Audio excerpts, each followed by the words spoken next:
Welcome to the Complete Life in the UK Test Audiobook, covering all 5 chapters in one video.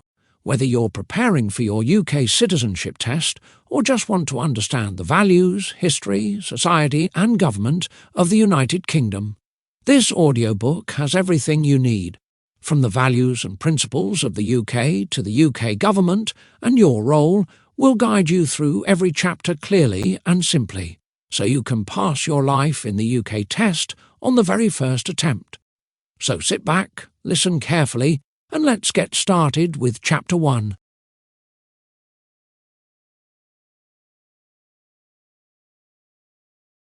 Study the values and principles of the UK. Britain is a fantastic place to live, a modern, thriving society with a long and illustrious history. Our people have been at the heart of the world's political, scientific, industrial and cultural development. We are proud of our record of welcoming new migrants who will add to the diversity and dynamism of our national life. Applying to become a permanent resident or citizen of the UK is an important decision and commitment. You will be agreeing to accept the responsibilities which go with permanent residence and to respect the laws, values and traditions of the UK. Good citizens are an asset to the UK. We welcome those seeking to make a positive contribution to our society. Passing the Life in the UK test is part of demonstrating that you are ready to become a permanent migrant to the UK. This handbook is designed to support you in your preparation. It will help you to integrate into society and play a full role in your local community. It will also help ensure that you have a broad general knowledge of the culture, laws and history of the UK.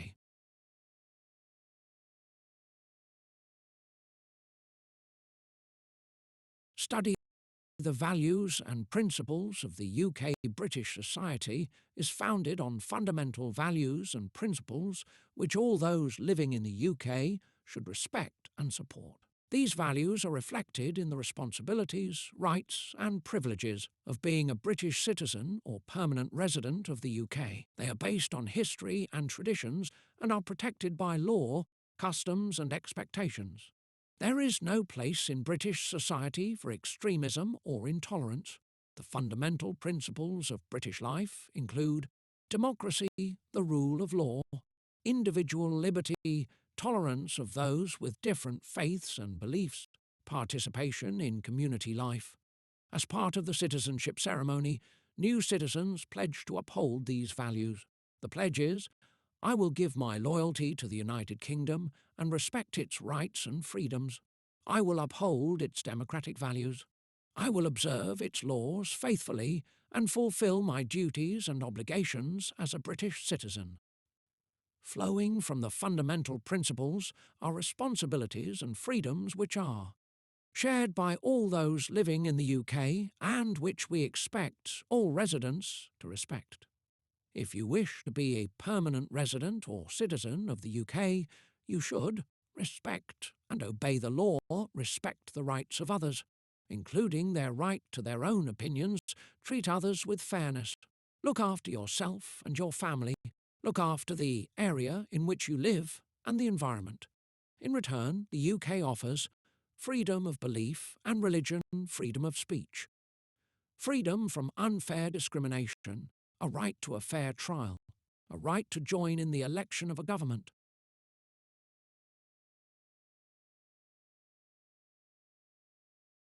Becoming a permanent resident. To apply to become a permanent resident or a naturalised citizen of the UK, you will need to speak and read English, have a good understanding of life in the UK.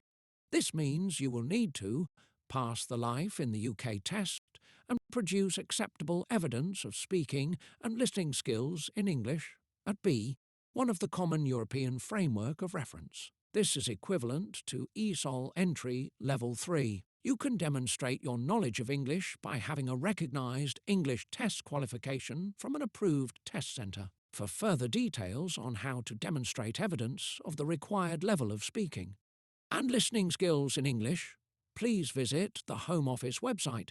It is possible that the requirements may change in the future. You should check the information on the Home Office website for current requirements before applying for settlement or citizenship.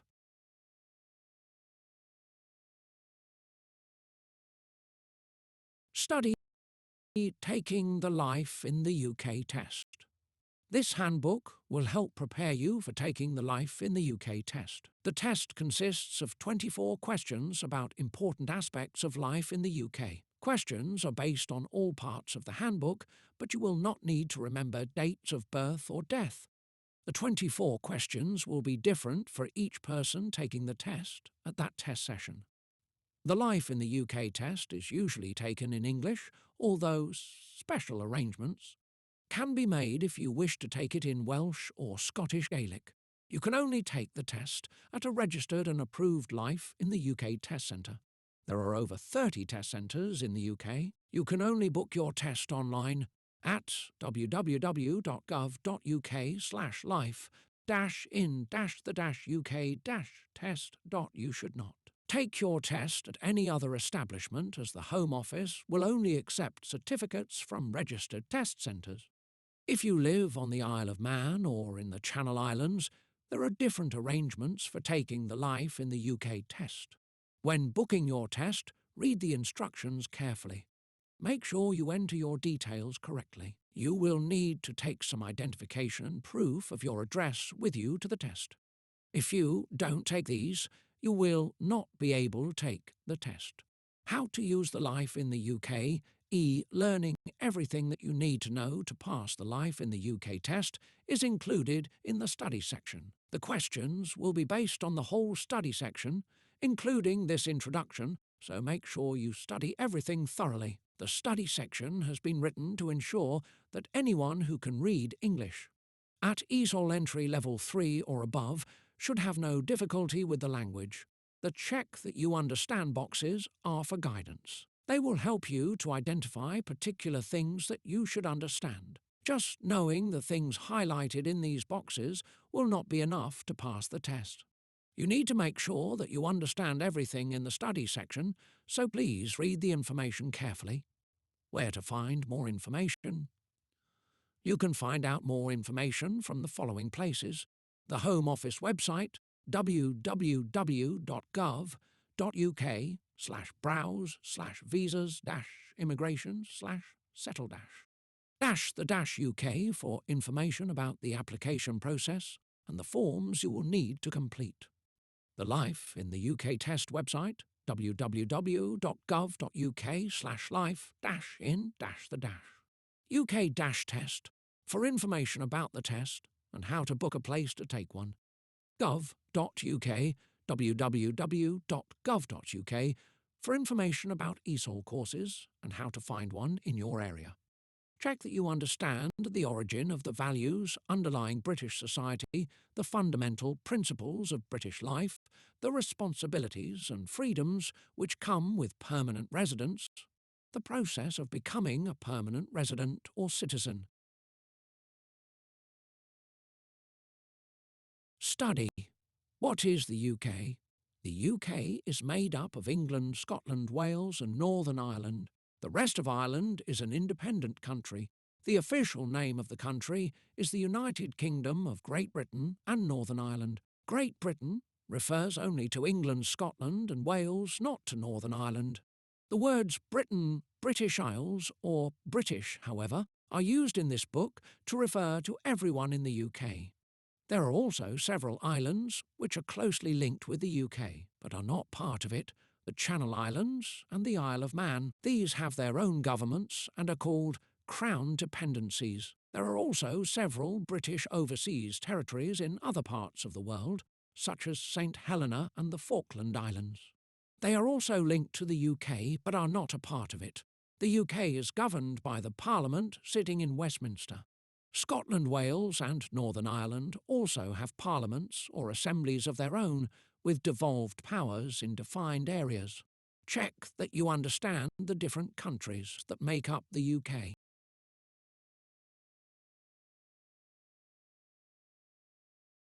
Study early Britain. The first people to live in Britain were hunter-gatherers in what we call the Stone Age. For much of the Stone Age, Britain was connected to the continent by a land bridge. People came and went, following the herds of deer and horses which they hunted. Britain only became permanently separated from the continent by the Channel about 10,000 years ago. The first farmers arrived in Britain 6,000 years ago. The ancestors of these first farmers probably came from southeast Europe. These people built houses, tombs and monuments on the land. One of these monuments, Stonehenge, still stands in what is now the English county of Wiltshire. Stonehenge was probably a special gathering place for seasonal ceremonies. Other Stone Age sites have also survived. Skara Brae on Orkney, off the north coast of Scotland, is the best preserved prehistoric village in northern Europe, and has helped archaeologists to understand more about how people lived near the end of the Stone Age. The World Heritage Site of Stonehenge, around 4,000 years ago, people learned to make bronze. We call this period the Bronze Age. People lived in round houses and buried their dead in tombs called round barrows. The people of the Bronze Age were accomplished metalworkers who made many beautiful objects in bronze and gold, including tools, ornaments and weapons. The Bronze Age was followed by the Iron Age, when people learned how to make weapons and tools out of iron. People still lived in round houses, grouped together into larger settlements, and sometimes defended sites called hill forts. A very impressive hill fort can still be seen today at Maiden Castle in the English county of Dorset. Most people were farmers, craft workers or warriors. The language they spoke was part of the Celtic language family. Similar languages were spoken across Europe in the Iron Age, and related languages are still spoken today in some parts of Wales, Scotland and Ireland. The people of the Iron Age had a sophisticated culture and economy. They made the first coins to be minted in Britain, some inscribed with the names of Iron Age kings. This marks the beginnings of British history. The Romans, Julius Caesar, led a Roman invasion of Britain in 55 BC. This was unsuccessful, and for nearly 100 years Britain remained separate from the Roman Empire. In AD 43, the Emperor Claudius led the Roman army in a new invasion. This time there was resistance from some of the British tribes, but the Romans were successful in occupying almost all of Britain. One of the tribal leaders who fought against the Romans was Boudicca, the queen of the Iceni in what is now eastern England. She is still remembered today, and there is a statue of her on Westminster Bridge in London near the Houses of Parliament. Areas of what is now Scotland were never conquered by the Romans, and the Emperor Hadrian built a wall in the north of England to keep out the Picts, ancestors of the Scottish people. Included in the wall were a number of forts. Parts of Hadrian's wall, including the forts of Housesteads and Vindolanda, can still be seen. It is a popular area for walkers and is a UNESCO United Nations Educational, Scientific and Cultural Organization World Heritage Site. The Romans remained in Britain for 400 years. They built roads and public buildings, created a structure of law, and introduced new plants and animals. It was during the 3rd and 4th centuries AD that the first Christian communities began to appear in Britain. The Anglo-Saxons, the Roman army, left Britain in AD 410 to defend other parts of the Roman Empire and never returned. Britain was again invaded by tribes from northern Europe, the Jutes, the Angles and the Saxons. The languages they spoke are the basis of modern-day English. Battles were fought against these invaders, but by about AD 600, Anglo-Saxon kingdoms were established in Britain. These kingdoms were mainly in what is now England. The burial place of one of the kings was at Sutton Hoo in modern Suffolk. This king was buried with treasure and armour, all placed in a ship which was then covered by a mound of earth. Parts of the west of Britain, including much of what is now Wales and Scotland, remained free of Anglo-Saxon rule. A helmet from the time of the Anglo-Saxons and Vikings. The Anglo-Saxons were not Christians when they first came to Britain, but during this period, missionaries came to Britain to preach about Christianity. Missionaries from Ireland spread the religion in the north. The most famous of these were St. Patrick, who would become the patron saint of Ireland, and St. Columba, who founded a monastery on the island of Iona, off the coast of what is now Scotland. St. Augustine led missionaries from Rome who spread Christianity in the south. St. Augustine became the first Archbishop of Canterbury. The Vikings. The Vikings came from Denmark, Norway, and Sweden.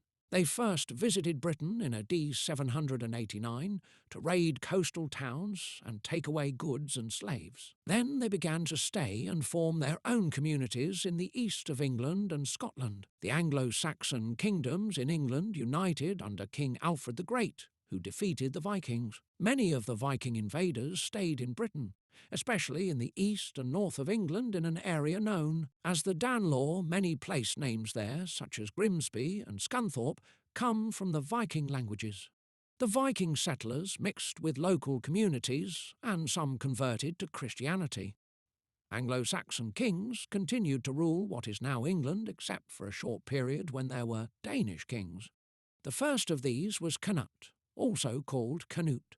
In the north, the threat of attack by Vikings had encouraged the people to unite under one king, Kenneth mac Alpin. The term Scotland began to be used to describe that country.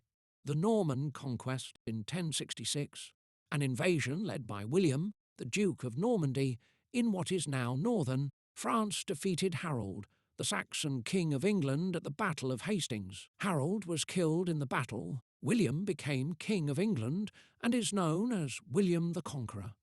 The battle is commemorated in a great piece of embroidery known as the Bayeux Tapestry, which can still be seen in France today. Part of the Bayeux Tapestry, the linen cloth, is nearly 70 metres, 230 feet long, and is embroidered with coloured wool. The Norman conquest was the last successful foreign invasion of England, and led to many changes in government and social structures in England. Norman French, the language of the new ruling class, influenced the development of the English language as we know it today. Initially, the Normans also conquered Wales, but the Welsh gradually won territory back. The Scots and the Normans fought on the border between England and Scotland. The Normans took over some land on the border, but did not invade Scotland. William sent people all over England to draw up lists of all the towns and villages. The people who lived there, who owned the land and what animals they owned, were also listed. This was called the Domesday Book. It still exists today and gives a picture of society in England just after the Norman conquest. Check that you understand the history of the UK before the Romans, the impact of the Romans on British society, the different groups that invaded after the Romans, the importance of the Norman invasion in 1066.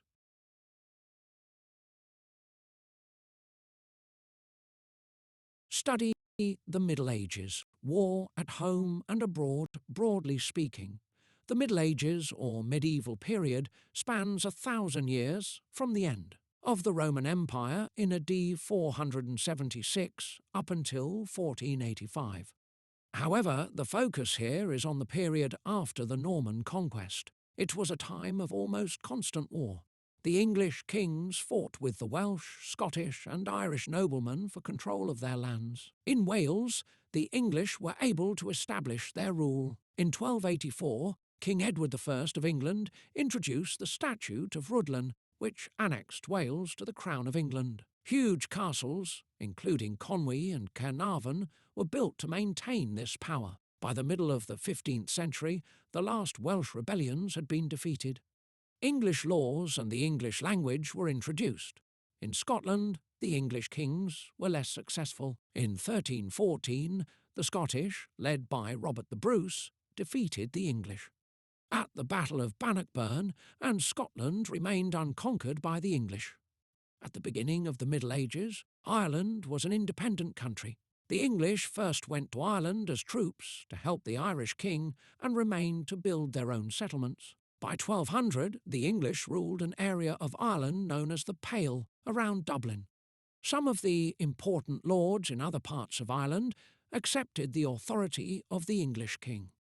During the Middle Ages, the English kings also fought a number of wars abroad. Many knights took part in the Crusades, in which European Christians fought for control of the Holy Land. English kings also fought a long war with France, called the 100 Years' War, even though it actually lasted 116 years. One of the most famous battles of the Hundred Years' War was the Battle of Agincourt in 1415, where King Henry V's vastly outnumbered English army defeated the French.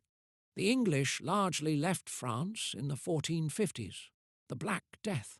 The Normans used a system of land ownership known as feudalism. The king gave land to his lords in return for help in war. Landowners had to send certain numbers of men to serve in the army. Some peasants had their own land, but most were serfs. They had a small area of their lord's land where they could grow food. In return, they had to work for their lord and could not move away.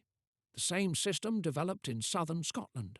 In the north of Scotland and Ireland, land was owned by members of the clan's prominent families. In 1348, a disease, probably a form of plague, came to Britain.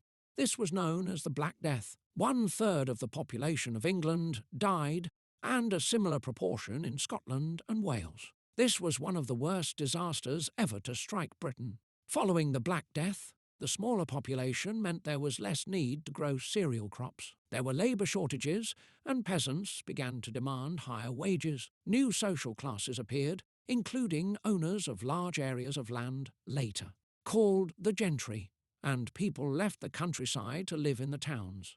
In the towns, growing wealth led to the development of a strong middle class. In Ireland, the Black Death killed many in the Pale, and for a time, the area controlled by the English became smaller. Legal and political changes in the Middle Ages, Parliament began to develop into the institution it is today. Its origins can be traced to the King's Council of Advisers, which included important noblemen and the leaders of the church. There were few formal limits to the king's power until 1215. In that year, King John was forced by his noblemen to agree to a number of demands. The result was a Charter of Rights called the Magna Carta, which means the Great Charter. The Magna Carta established the idea that even the king was subject to the law. It protected the rights of the nobility and restricted the king's power to collect taxes or to make or change laws. In future, the king would need to involve his noblemen in decisions. In England, parliaments were called for the king to consult his nobles, particularly when the king needed to raise money. The numbers attending parliament increased, and two separate parts, known as houses, were established. The nobility, great landowners and bishops, sat in the House of Lords. Knights, who were usually smaller landowners and wealthy people from towns and cities, were elected to sit in the House of Commons. Only a small part of the population was able to join in electing the members of the Commons. A similar parliament developed in Scotland. It had three houses called estates: the Lords, the Commons and the clergy.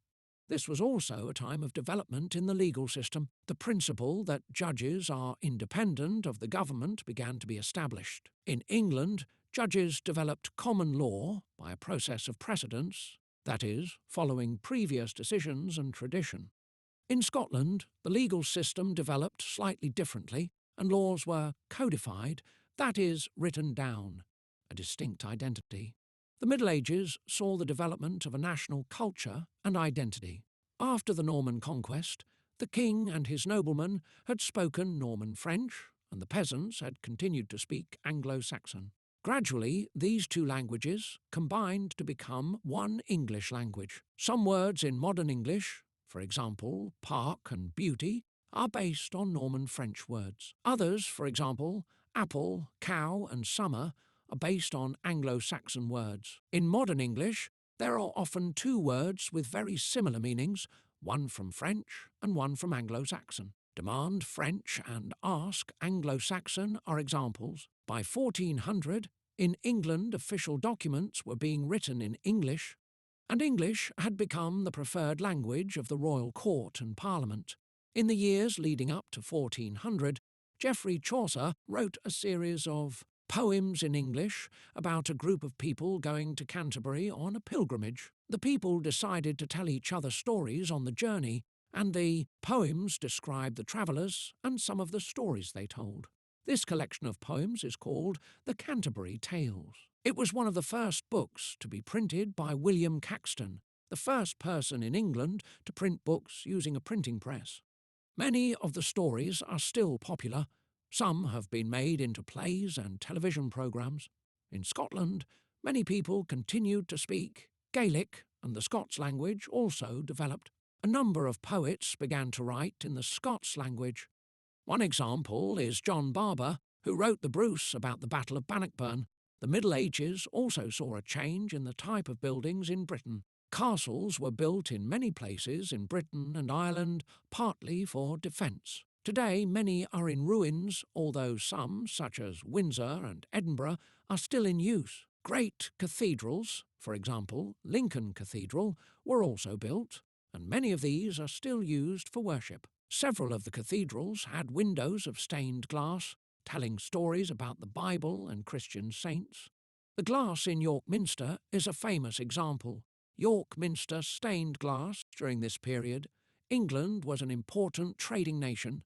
English wool became a very important export. People came to England from abroad to trade and also to work. Many had special skills, such as weavers from France, engineers from Germany, glass manufacturers from Italy, and canal builders from Holland. The Wars of the Roses. In 1455, a civil war was begun to decide who should be King of England. It was fought between the supporters of two families, the House of Lancaster and the House of York. This war was called the Wars of the Roses because the symbol of Lancaster was a red rose and the symbol of York was a white rose. The war ended with the Battle of Bosworth Field in 1485. King Richard III of the House of York was killed in the battle, and Henry, Tudor, the leader of the House of Lancaster, became King Henry VII. Henry then married King Richard's niece, Elizabeth of York, and united the two families. Henry was the first king of the House of Tudor. The symbol of the House of Tudor was a red rose with a white rose inside, as a sign that the houses of York and Lancaster were now allies. Check that you understand the wars that took place in the Middle Ages, how Parliament began to develop the way that land ownership worked, the effects of the Black Death, the development of English language and culture, the Wars of the Roses, and the founding of the House of Tudor.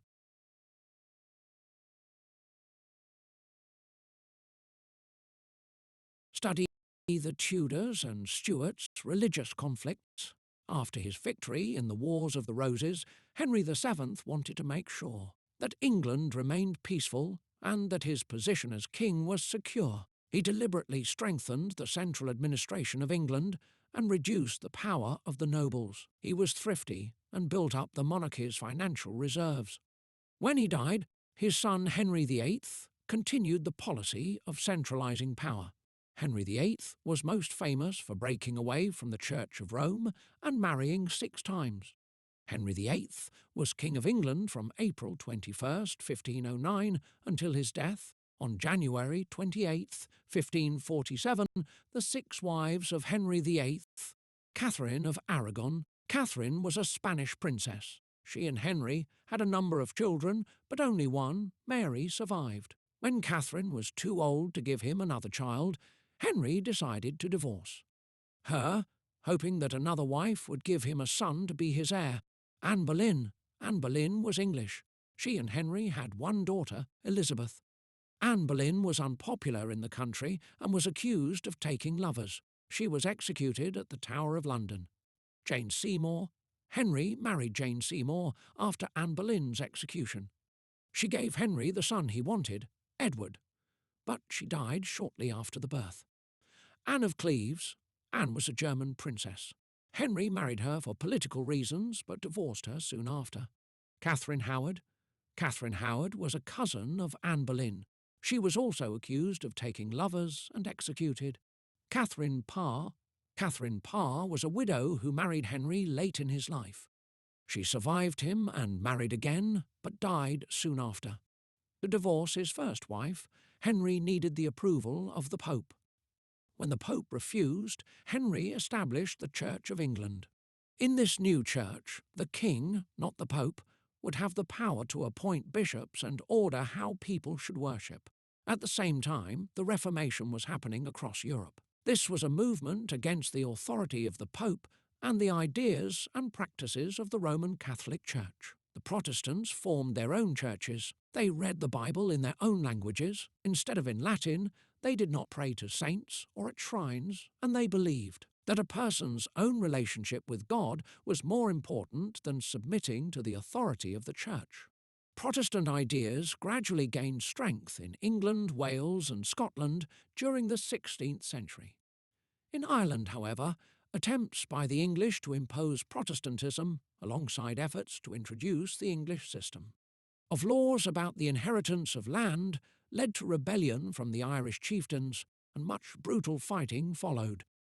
During the reign of Henry VIII, Wales became formally united with England by the Act for the Government of Wales. The Welsh sent representatives to the House of Commons, and the Welsh legal system was reformed.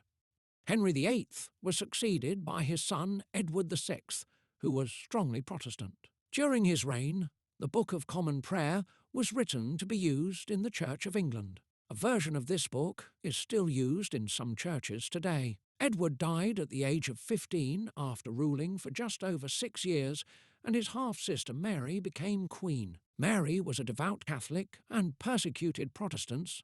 For this reason, she became known as Bloody Mary. Mary also died after a short reign, and the next monarch was her half-sister, Elizabeth, the daughter of Henry VIII and Anne Boleyn. Queen Elizabeth I. Elizabeth I was the younger daughter of Henry VIII. Queen Elizabeth I was a Protestant. She re-established the Church of England as the official church in England. Everyone had to attend their local church, and there were laws about the type of religious services and the prayers which could be said, but Elizabeth did not ask about people's real beliefs. She succeeded in finding a balance between the views of Catholics and the more extreme Protestants. In this way, she avoided any serious religious conflict within England. Elizabeth became one of the most popular monarchs in English history, particularly after 1588, when the English defeated the Spanish Armada, a large fleet of ships which had been sent by Spain to conquer England and restore Catholicism. The Reformation in Scotland and Mary Queen of Scots, Scotland, had also been strongly influenced by Protestant ideas. In 1560, the predominantly Protestant Scottish Parliament abolished the authority of the Pope in Scotland, and Roman Catholic religious services became illegal. A Protestant Church of Scotland with an elected leadership was established, but, unlike in England, this was not a state church.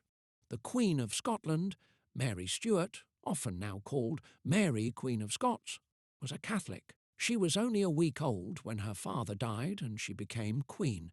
Much of her childhood was spent in France. When she returned to Scotland, she was the centre of a power struggle between different groups. When her husband was murdered, Mary was suspected of involvement and fled to England. She gave her throne to her Protestant son, James VI of Scotland. Mary was Elizabeth I's cousin and hoped that Elizabeth might help her, but Elizabeth suspected Mary of wanting to take over the English throne and kept her a prisoner for 20 years.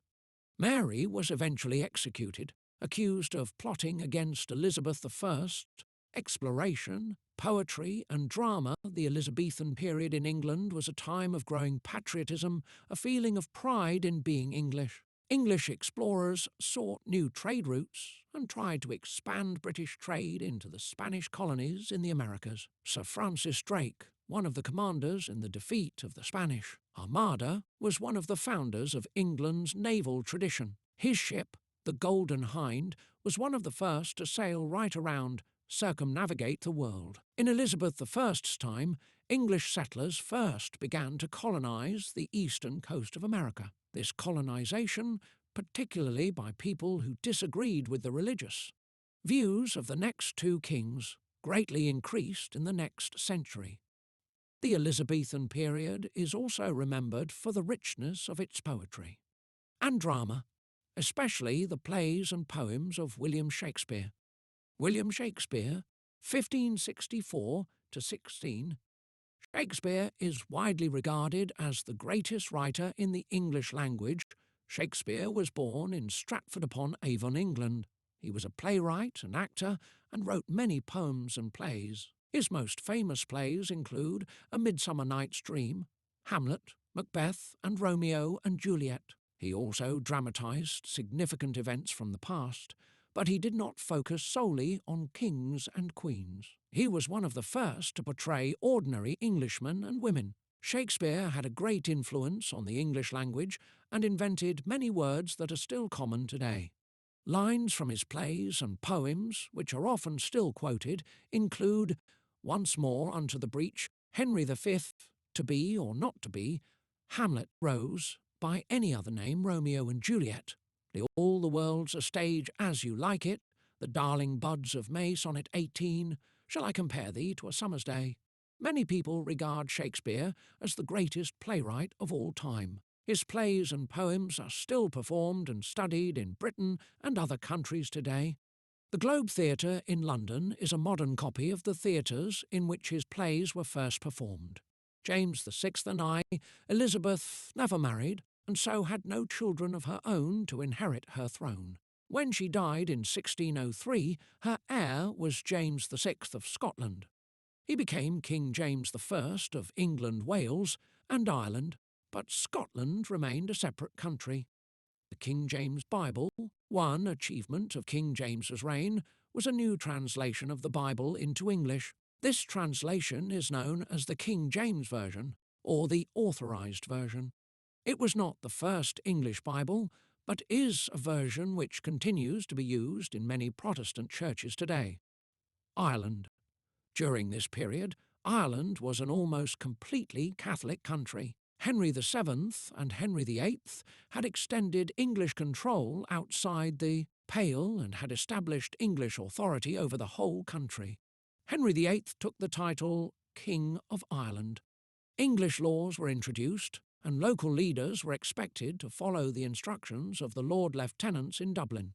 During the reigns of Elizabeth I and James I, many people in Ireland opposed rule by the Protestant government in England. There were a number of rebellions. The English government encouraged Scottish and English Protestants to settle in Ulster, the northern province of Ireland, taking over the land from Catholic landholders.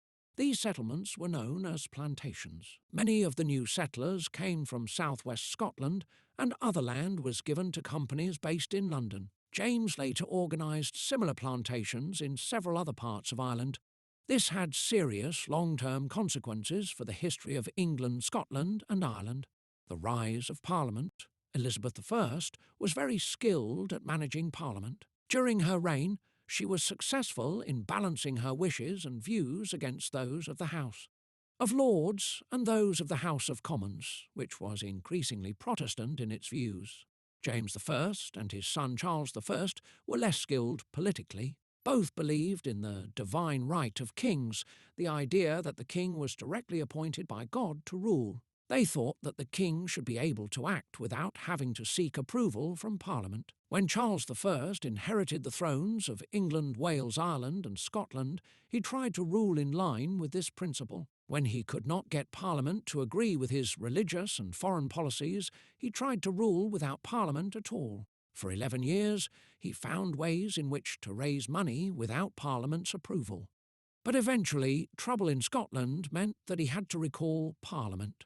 The beginning of the English Civil War, Charles I wanted the worship of the Church of England to include more ceremony and introduced a revised prayer book. He tried to impose this prayer book on the Presbyterian Church in Scotland, and this led to serious unrest. A Scottish army was formed, and Charles could not find the money he needed for his own army without the help of Parliament. In 1640, he recalled Parliament to ask it for funds. Many in Parliament were Puritans, a group of Protestants who advocated strict and simple religious doctrine and worship.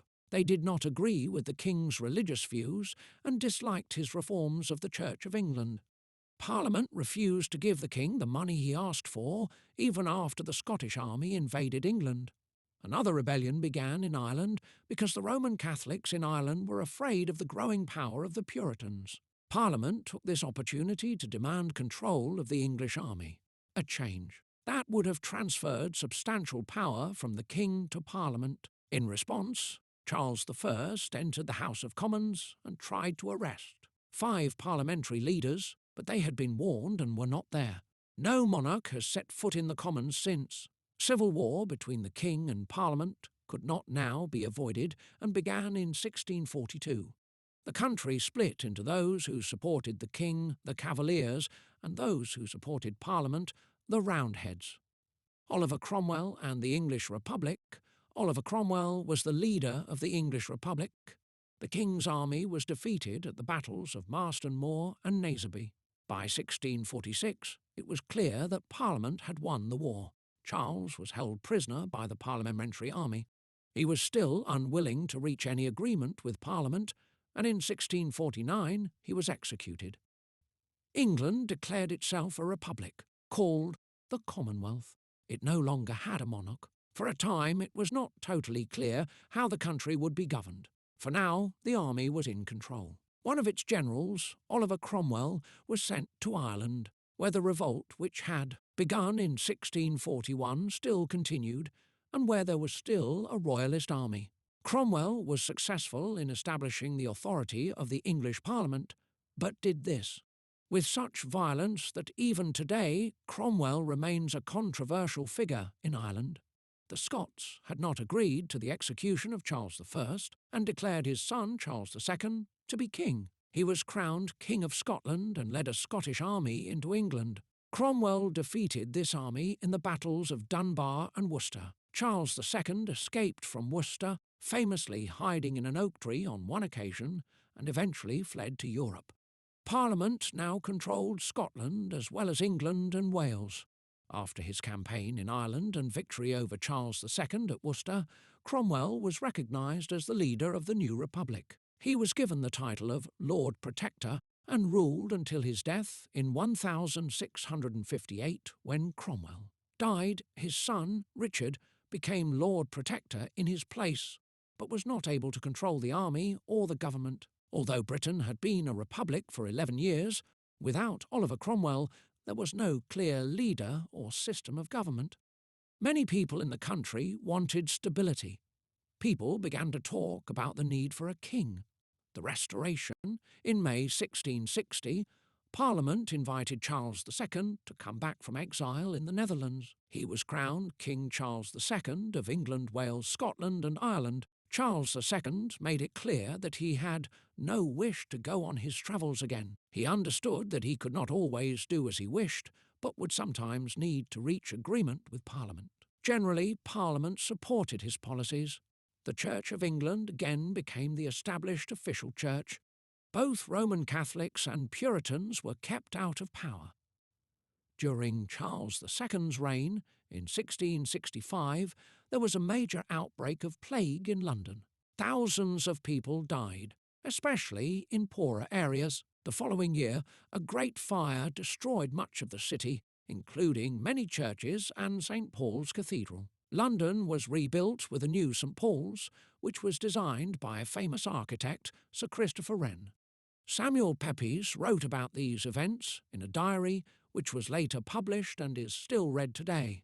The Habeas Corpus Act became law in 1679. This was a very important piece of legislation which remains relevant today. Habeas corpus is Latin for "you must present the person in court." The Act guaranteed that no one could be held prisoner unlawfully. Every prisoner has a right to a court hearing. Charles II was interested in science. During his reign, the Royal Society was formed to promote natural knowledge. This is the oldest surviving scientific society in the world. Among its early members were Sir Edmund Halley, who successfully predicted the return of the comet now called Halley's Comet, and Sir Isaac Newton. Isaac Newton, 1643 to 1727, born in Lincolnshire, eastern England, Isaac Newton first became interested in science when he studied at Cambridge University. He became an important figure in the field. His most famous published work was Philosophiae Naturalis Principia Mathematica, Mathematical Principles of Natural Philosophy, which showed how gravity applied to the whole universe. Newton also discovered that white light is made up of the colours of the rainbow. Many of his discoveries are still important for modern science. A Catholic king, Charles II, had no legitimate children.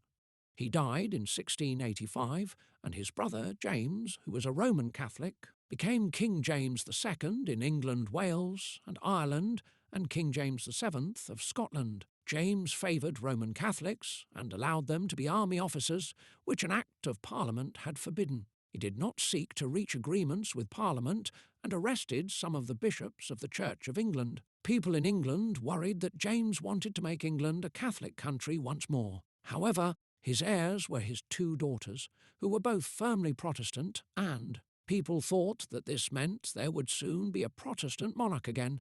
Then James's wife had a son. Suddenly, it seemed likely that the next monarch would not be a Protestant after all. The Glorious Revolution, James II's elder daughter, Mary, was married to her cousin William of Orange, the Protestant ruler of the Netherlands. In 1688, important Protestants in England asked William to invade England and proclaim himself king. When William reached England, there was no resistance. James fled to France, and William took over the throne, becoming William III in England, Wales, and Ireland, and William II of Scotland. William ruled jointly with Mary. This event was later called the Glorious Revolution, because there was no fighting in England and because it guaranteed the power of Parliament, ending the threat of a monarch ruling on his or her own as he or she wished. James II wanted to regain the throne and invaded Ireland with the help of a French army. William defeated James II at the Battle of the Boyne in Ireland in 1690, an event which is still celebrated by some in Northern Ireland today. William reconquered Ireland and James fled back to France. Many restrictions were placed on the Roman Catholic Church in Ireland, and Irish Catholics were unable to take part in the government. There was also support for James in Scotland. An attempt at an armed rebellion in support of James was quickly defeated at Killiecrankie. All Scottish clans were required formally to accept William as king by taking an oath. The MacDonalds of Glencoe were late in taking the oath and were all killed. The memory of this massacre meant some Scots distrusted the new government. Some continue to believe that James was the rightful king, particularly in Scotland. Some joined him in exile in France, others were secret supporters. James's supporters became known as Jacobites. Check that you understand how and why religion changed during this period, the importance of poetry and drama in the Elizabethan period, about the involvement of Britain in Ireland, the development of Parliament, and the only period in history when England was a republic, why there was a restoration of the monarchy, how the Glorious Revolution happened.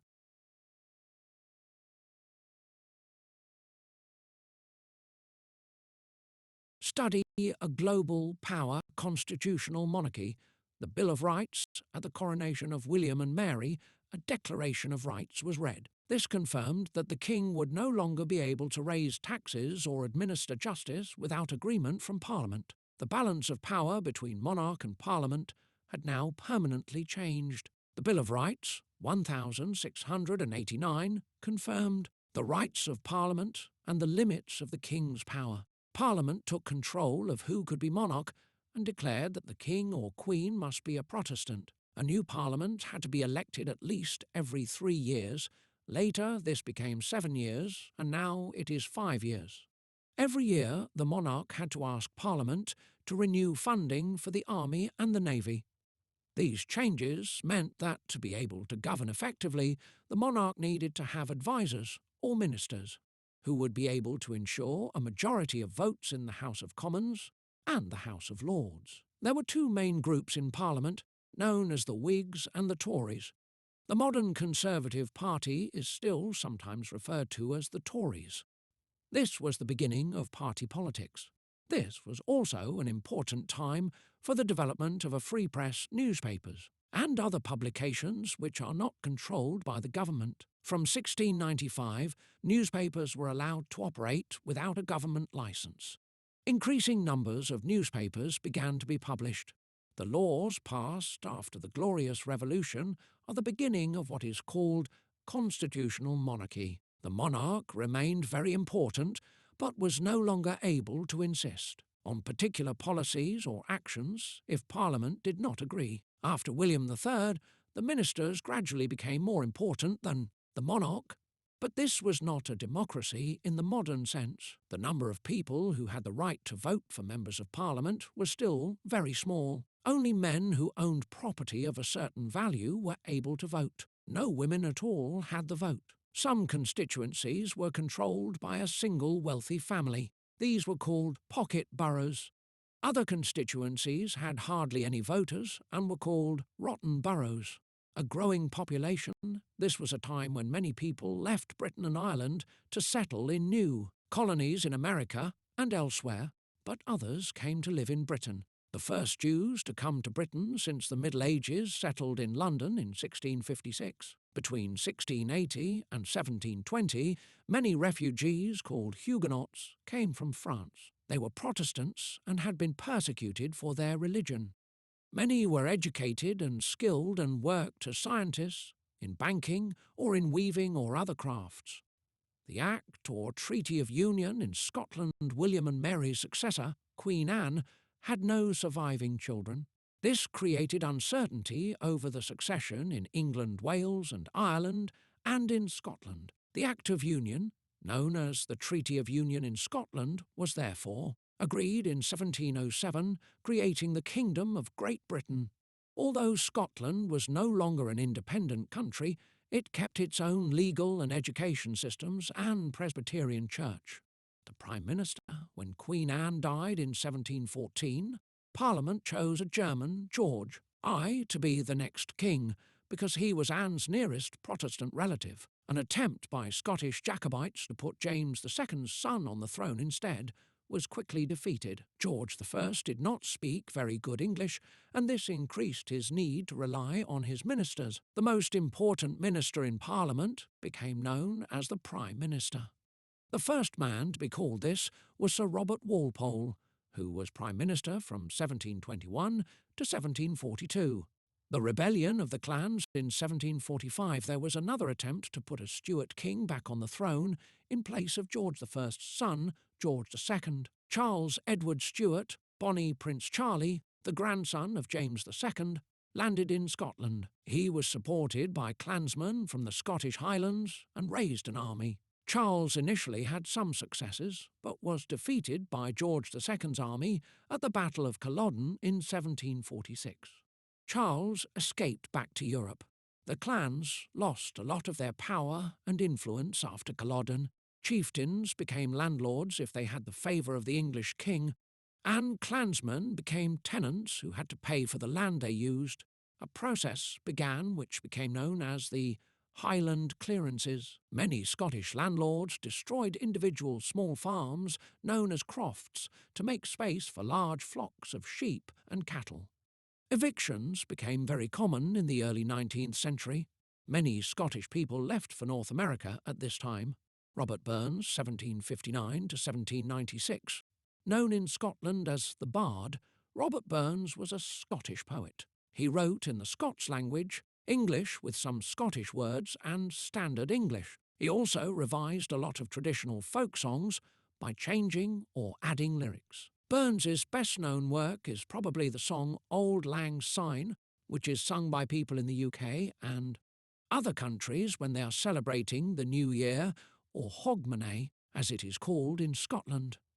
The Enlightenment. During the 18th century, new ideas about politics, philosophy and science were developed. This is often called the Enlightenment.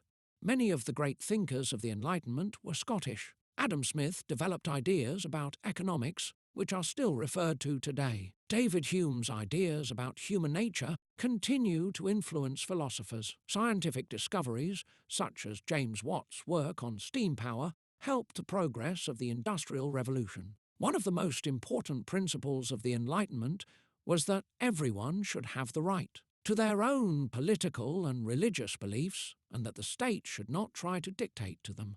This continues to be an important principle in the UK today. The Industrial Revolution before the 18th century, agriculture was the biggest source of employment in Britain. There were many cottage industries where people worked from home to produce goods such as cloth and lace. The Industrial Revolution was the rapid development of industry in Britain in the 18th and 19th centuries.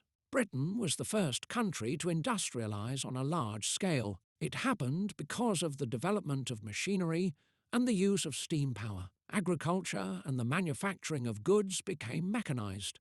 This made things more efficient and increased production. Coal and other raw materials were needed to power the new factories.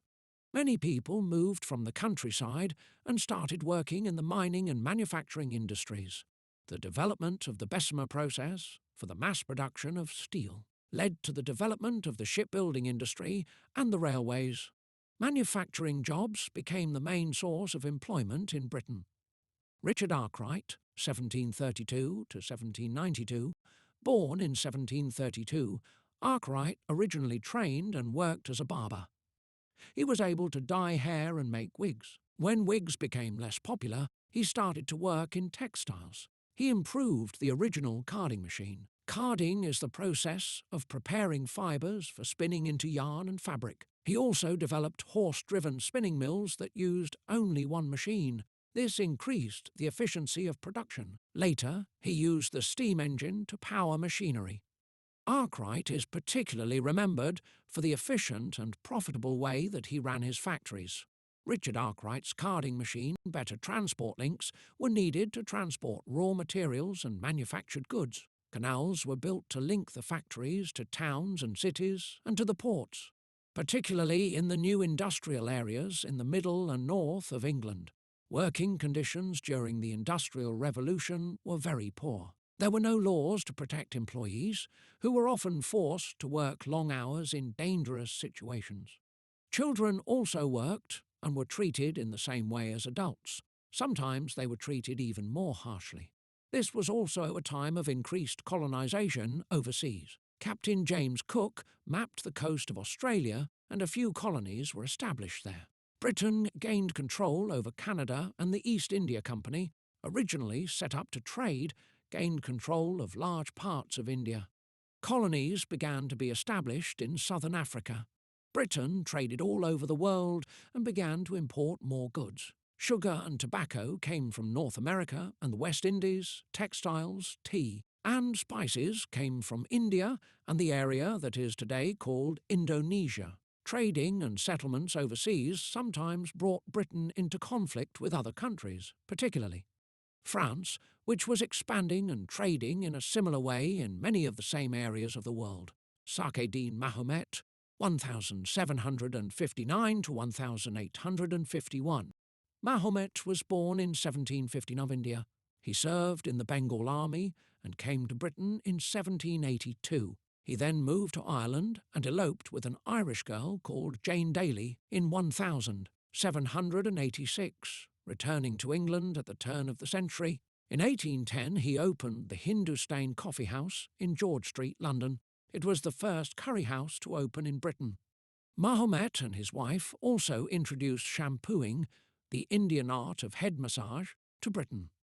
The slave trade, this commercial expansion and prosperity, was sustained in part by the booming slave trade. While slavery was illegal within Britain itself by the 18th century, it was a fully established overseas industry dominated by Britain and the American colonies.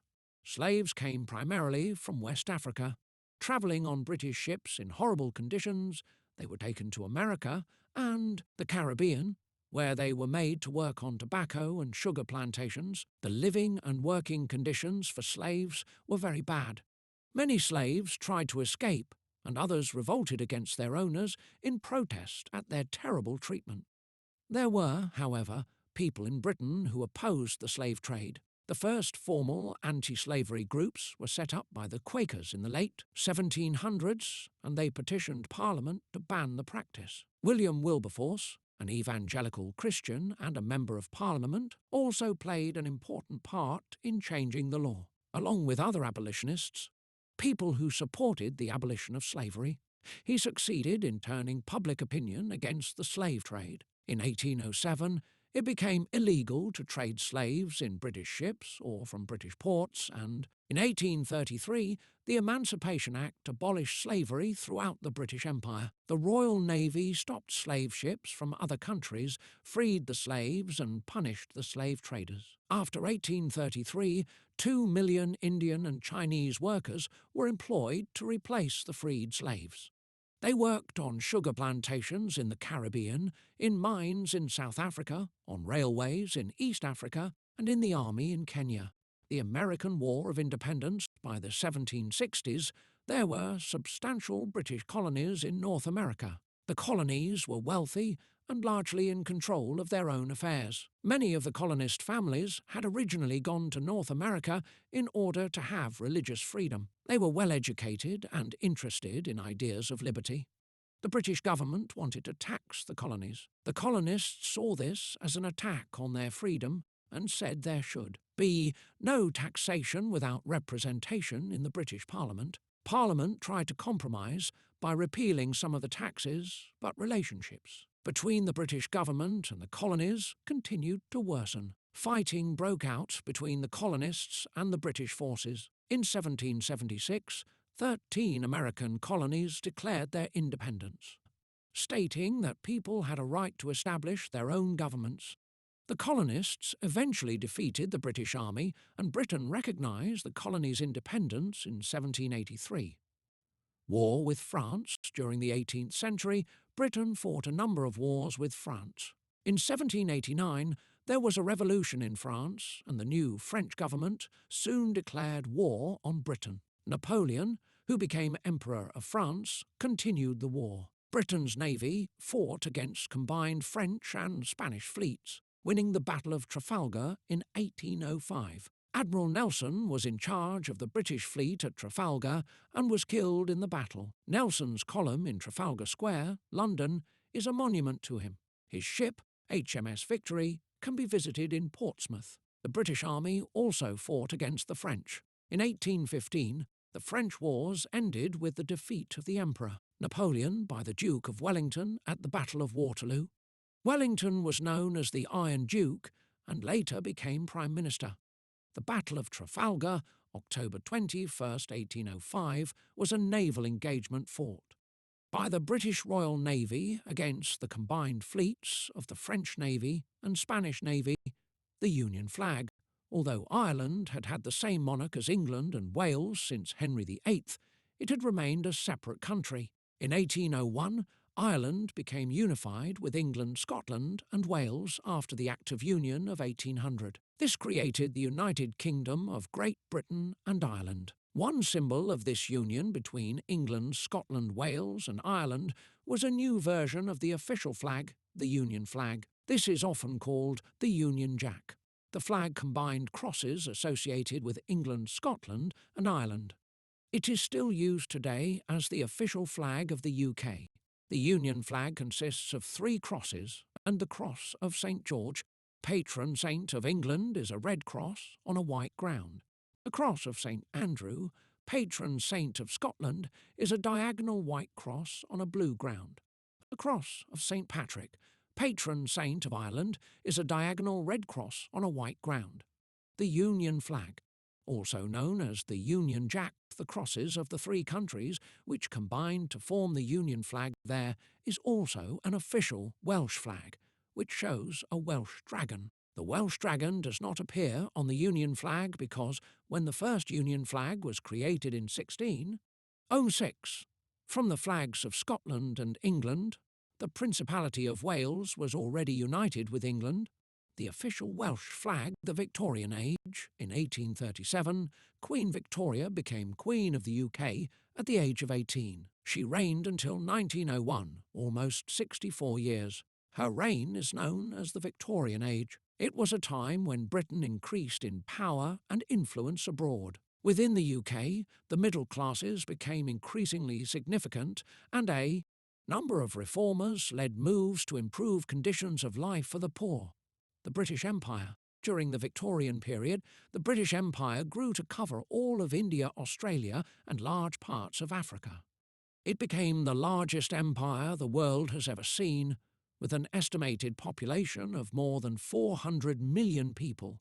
Many people were encouraged to leave the UK to settle overseas. Between 1853 and 1913, as many as 13 million British citizens left the country.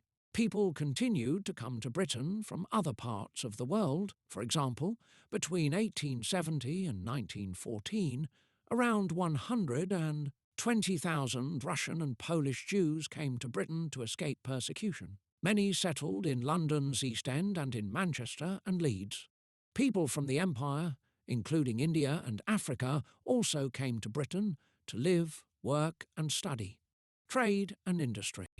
Britain continued to be a great trading nation. The government began to promote policies of free trade, abolishing a number of taxes on imported goods. One example of this was the repealing of the Corn Laws in 1846. These had prevented the import of cheap grain. The reforms helped the development of British industry because raw materials could now be imported more cheaply. Working conditions in factories gradually became better. In 1847, the number of hours that women and children could work was limited by law to 10 hours per day. Better housing began to be built for workers. Transport links also improved, enabling goods and people to move more easily around the country. Just before Victoria came to the throne, the father and son, George and Robert Stephenson, pioneered. The railway engine and a major expansion of the railways took place in the Victorian period. Railways were built throughout the empire. There were also great advances in other areas, such as the building of bridges by engineers such as Isambard Kingdom Brunel. Isambard Kingdom Brunel, 1806 to 1859. Brunel was originally from Portsmouth, England.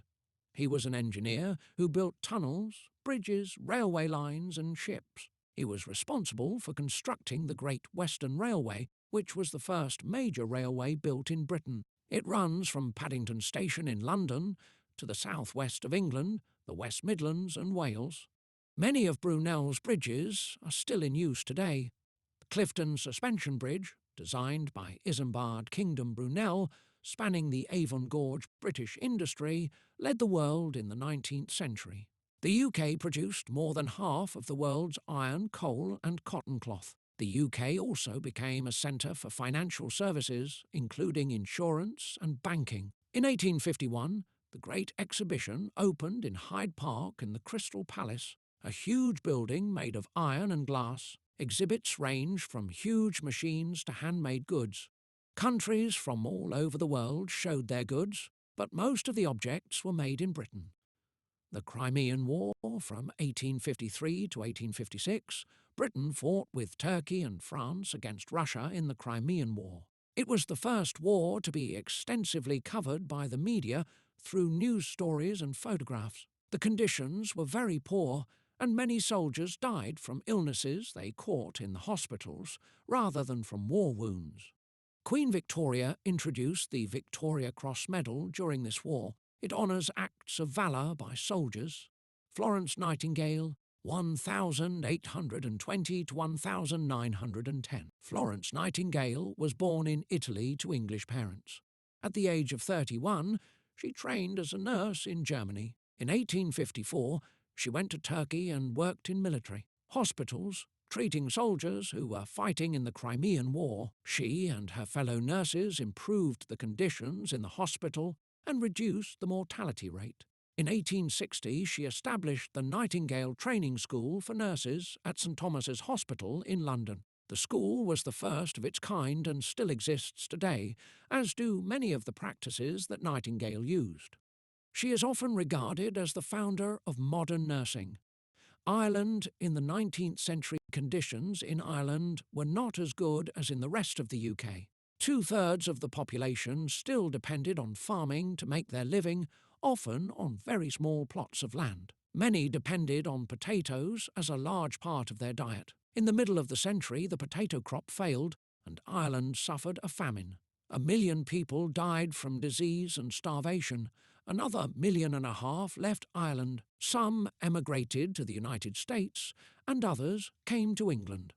By 1861, there were large populations of Irish people in cities such as Liverpool, London, Manchester and Glasgow. The Irish nationalist movement had grown strongly through the 19th century. Some, such as the Fenians, favoured complete independence. Others, such as Charles Stewart Parnell, advocated Home Rule, in which Ireland would remain in the UK but have its own parliament. The right to vote, as the middle classes in the wealthy industrial towns and cities grew in influence, they began to demand more political power. The Reform Act of 1832 had greatly increased the number of people with the right to vote. The Act also abolished the Old Pocket and rotten boroughs, and more parliamentary seats were given to the towns and cities. There was a permanent shift of political power from the countryside to the towns, but voting was still based on ownership of property. This meant that members of the working class were still unable to vote. A movement began to demand the vote for the working classes and other people without property. Campaigners, called the Chartists, presented petitions to Parliament. At first they seemed to be unsuccessful, but in 1867 there was another Reform Act. This created many more urban seats in Parliament and reduced the amount of property that people needed to have before they could vote. However, the majority of men still did not have the right to vote, and no women could vote. Politicians realised that the increased number of voters meant that they needed to persuade people to vote for them if they were to be sure of being elected to Parliament. The political parties began to create organisations to reach out to ordinary voters. Universal suffrage, the right of every adult, male or female, to vote, followed in the next century. In common with the rest of Europe, women in 19th century Britain had fewer rights than men. Until 1870, when a woman got married, her earnings, property and money automatically belonged to her husband. Acts of Parliament in 1870 and 1882 gave wives the right to keep their own earnings and property. In the late 19th and early 20th centuries, an increasing number of women campaigned and demonstrated for greater rights, and in particular, the right to vote. They formed the women's suffrage movement and became known as suffragettes. Emmeline Pankhurst, 1858 to 1928. Emmeline Pankhurst was born in Manchester in 1858. She set up the Women's Franchise League in 1889, which fought to get the vote in local elections for married women. In 1903, she helped found the Women's Social and Political Union, WSSU. This was the first group whose members were called suffragettes. The group used civil disobedience as part of their protest to gain the vote for women. They chained themselves to railings, smashed windows, and committed arson. Many of the women, including Pankhurst, went on hunger strike. In 1918, women over the age of 30 were given voting rights and the right to stand for Parliament. Partly in recognition of the contribution women made to the war effort during the First World War. Shortly before Pankhurst's death in 1928, women were given the right to vote at the age of 21, the same as men. The future of the empire, although the British Empire continued to grow until the 1920s, there was already discussion in the late 19th century about its future direction. Supporters of expansion believed that the empire benefited Britain through increased trade and commerce. Others thought the empire had become overexpanded and that the frequent conflicts in many parts of the empire, such as India's northwest frontier or southern Africa, were a drain on resources. Yet the great majority of British people believed in the empire as a force for good in the world. The Boer War of 1899 to 1902 made the discussions about the future of the empire more urgent. The British went to war in South Africa with settlers from the Netherlands called the Boers. The Boers fought fiercely and the war went on for over 3 years. Many died in the fighting and many more from disease. There was some public sympathy for the Boers and people began to question whether the empire could continue. As different parts of the empire developed, they won greater freedom and autonomy from Britain. Eventually, by the second half of the 20th century, there was, for the most part, an orderly transition from empire to Commonwealth, with countries being granted their independence. Rudyard Kipling 1865 to 1936. Rudyard Indiana was born in. He wrote books and poems set in both India and the UK. His poems and novels reflected the idea that the British Empire was a force for good. Kipling was awarded the Nobel Prize in Literature in 1907. His books include the Just So stories and the Jungle Book, which continue to be popular today. His poem, If, has often been voted among the UK's favourite poems. It begins with these words: "If you can keep your head when all about you are losing theirs and blaming it on you, if you can trust yourself when all men doubt you, but make allowance for their doubting too. If you can wait and not be tired by waiting or being lied about, don't deal in lies, or being hated, don't give way to hating, and yet don't look too good, nor talk too wise. If Rudyard Kipling, check that you understand the change in the balance of power between Parliament and the monarchy, when and why Scotland joined England and Wales to become Great Britain, the reasons for a rebellion in Scotland, led by Bonnie Prince Charlie, the ideas of the Enlightenment, the importance of the Industrial Revolution and development of industry, the slave trade, and when it was abolished, the growth of the British Empire, how democracy developed during this period."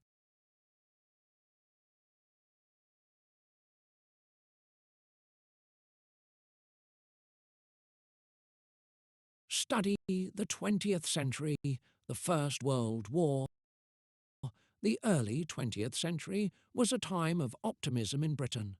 The nation, with its expansive empire, well-admired navy, thriving industry and strong political institutions, was what is now known as a global superpower. It was also a time of social progress. Financial help for the unemployed, old-age pensions and free school meals were just a few of the important measures introduced. Various laws were passed to improve safety in the workplace. Town planning rules were tightened to prevent the further development of slums, and better support was given to mothers and their children after divorce or separation. Local government became more democratic, and a salary for members of Parliament (MPs) was introduced. For the first time, making it easier for more people to take part in public life. This era of optimism and progress was cut short when war broke out between several European nations. On June 28, 1914, Archduke Franz Ferdinand of Austria was assassinated. This set off a chain of events leading to the First World War, 1914 to 1918. But while the assassination provided the trigger for war, other factors, such as a growing sense of nationalism in many European states, increasing militarism, imperialism, and the division of the major European powers into two camps, all set the conditions for war. The conflict was centred in Europe, but it was a global war involving nations from around the world. Britain was part of the Allied powers, which included, amongst others, France, Russia, Japan, Belgium, Serbia, and later, Greece, Italy, Romania, and the United States. The whole of the British Empire was involved in the conflict.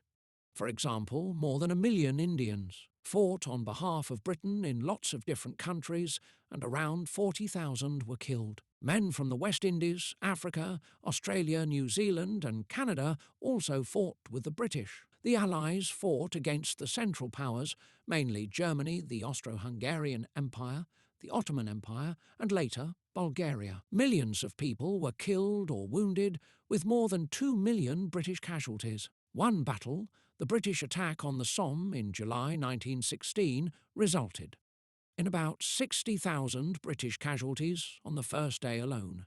Soldiers fighting in the trenches during the First World War. The First World War ended at 11:00 a.m. on November 11th, 1918, with victory for Britain and its allies. The partition of Ireland in 1913, the British government promised Home Rule for Ireland. The proposal was to have a self-governing Ireland with its own parliament, but still part of the UK. A Home Rule Bill was introduced in Parliament. It was opposed by the Protestants in the north of Ireland, who threatened to resist Home Rule by force.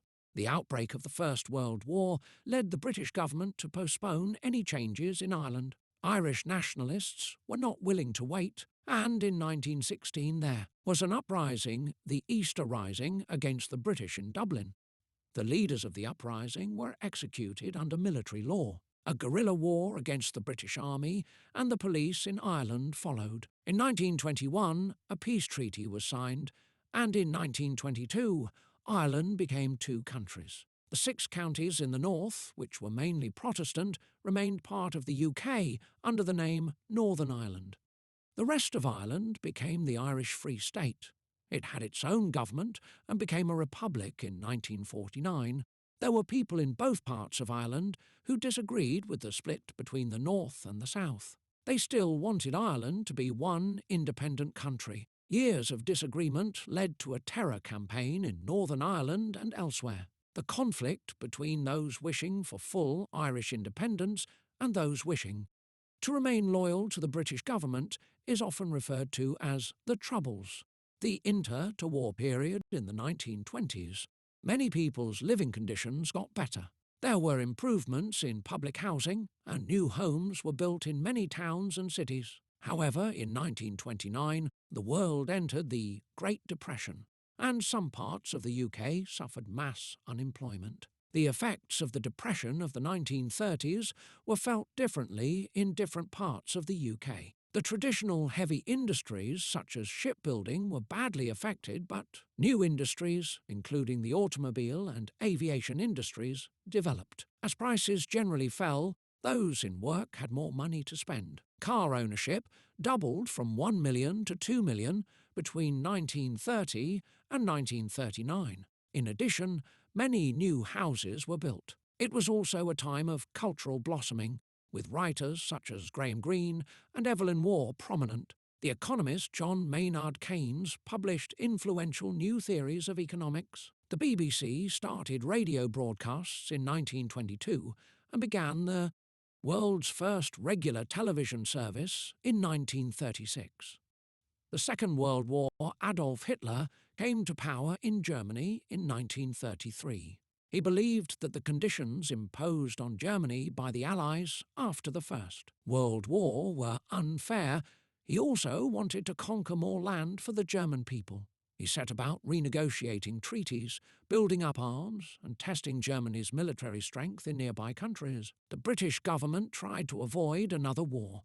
However, when Hitler invaded Poland in 1939, Britain and France declared war in order to stop his aggression.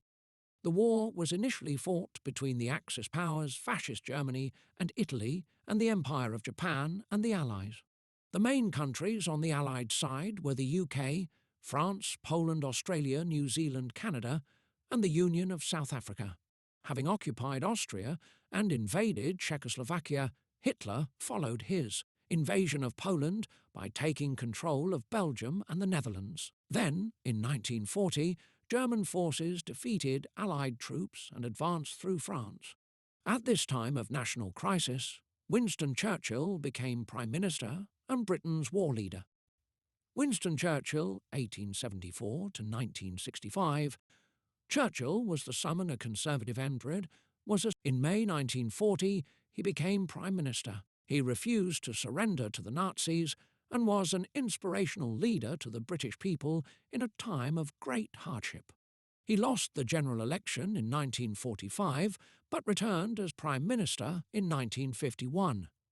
He was an MP until he stood down at the 1964 general election. Following his death in 1965, he was given a state funeral. He remains a much-admired figure to this day, and in 2002 was voted the greatest Briton of all time by the public. During the war, he made many famous speeches, including lines which you may still hear: "I have nothing to offer but blood, toil, tears and sweat." Churchill's first speech to the House of Commons after he became Prime Minister, 1940. "We shall fight on the beaches, we shall fight on the landing grounds. We shall fight in the fields and in the streets. We shall fight in the hills. We shall never surrender." To the House of Commons after Dunkirk, see below, 1940, Never in the field of human conflict was so much owed by so many to so few speech. To the House of Commons during the Battle of Britain, see below, 1940, Winston Churchill, best known for his leadership of the UK during the Second World War,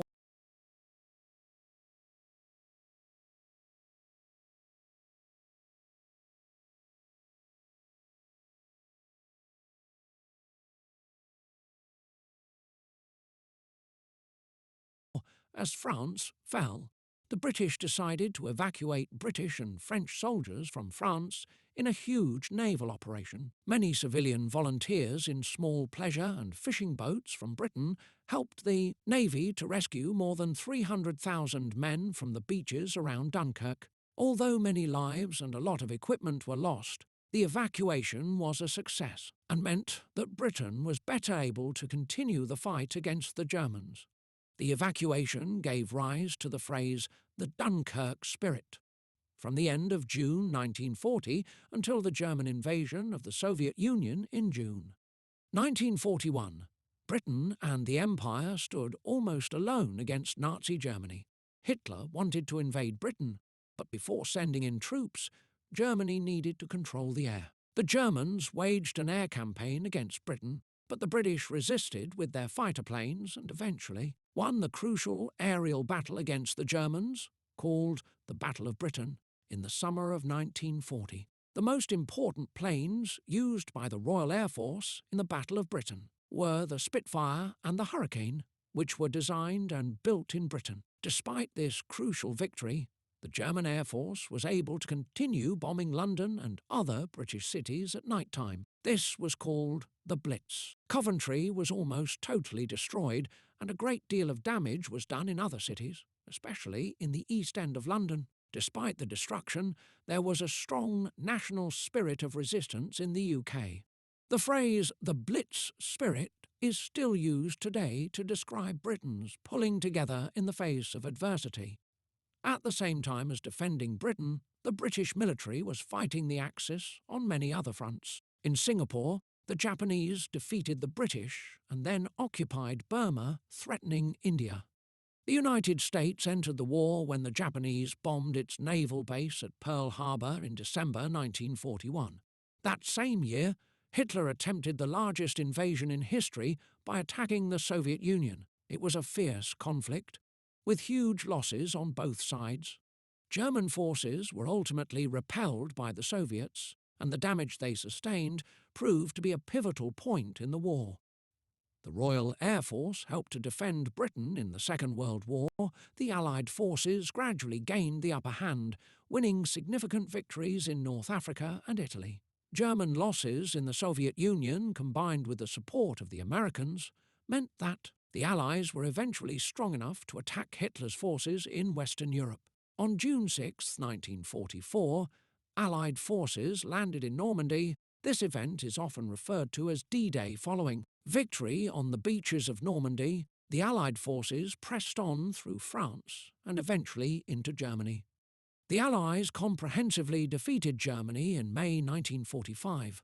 The war against Japan ended in August 1945 when the United States dropped its newly developed atom bombs on the Japanese cities of Hiroshima and Nagasaki. Scientists led by New Zealand-born Ernest Rutherford, working at Manchester, and then Cambridge University, were the first to split the atom. Some British scientists went on to take part in the Manhattan Project in the United States, which developed the atomic bomb. The war was finally over. Alexander Fleming, 1881 to 1955. Born in Scotland, Fleming moved to London as a teenager and later qualified as a doctor. He was researching influenza, the flu, in 1928 when he discovered penicillin. This was then further developed into a usable drug by the scientists Howard Florey and Ernst Chain. By the 1940s, it was in mass production. Fleming won the Nobel Prize in Medicine in 1945. Penicillin is still used to treat bacterial infections today. Check that you understand what happened during the First World War, the partition of Ireland, and the establishment of the UK as it is today, the events of the Second World War.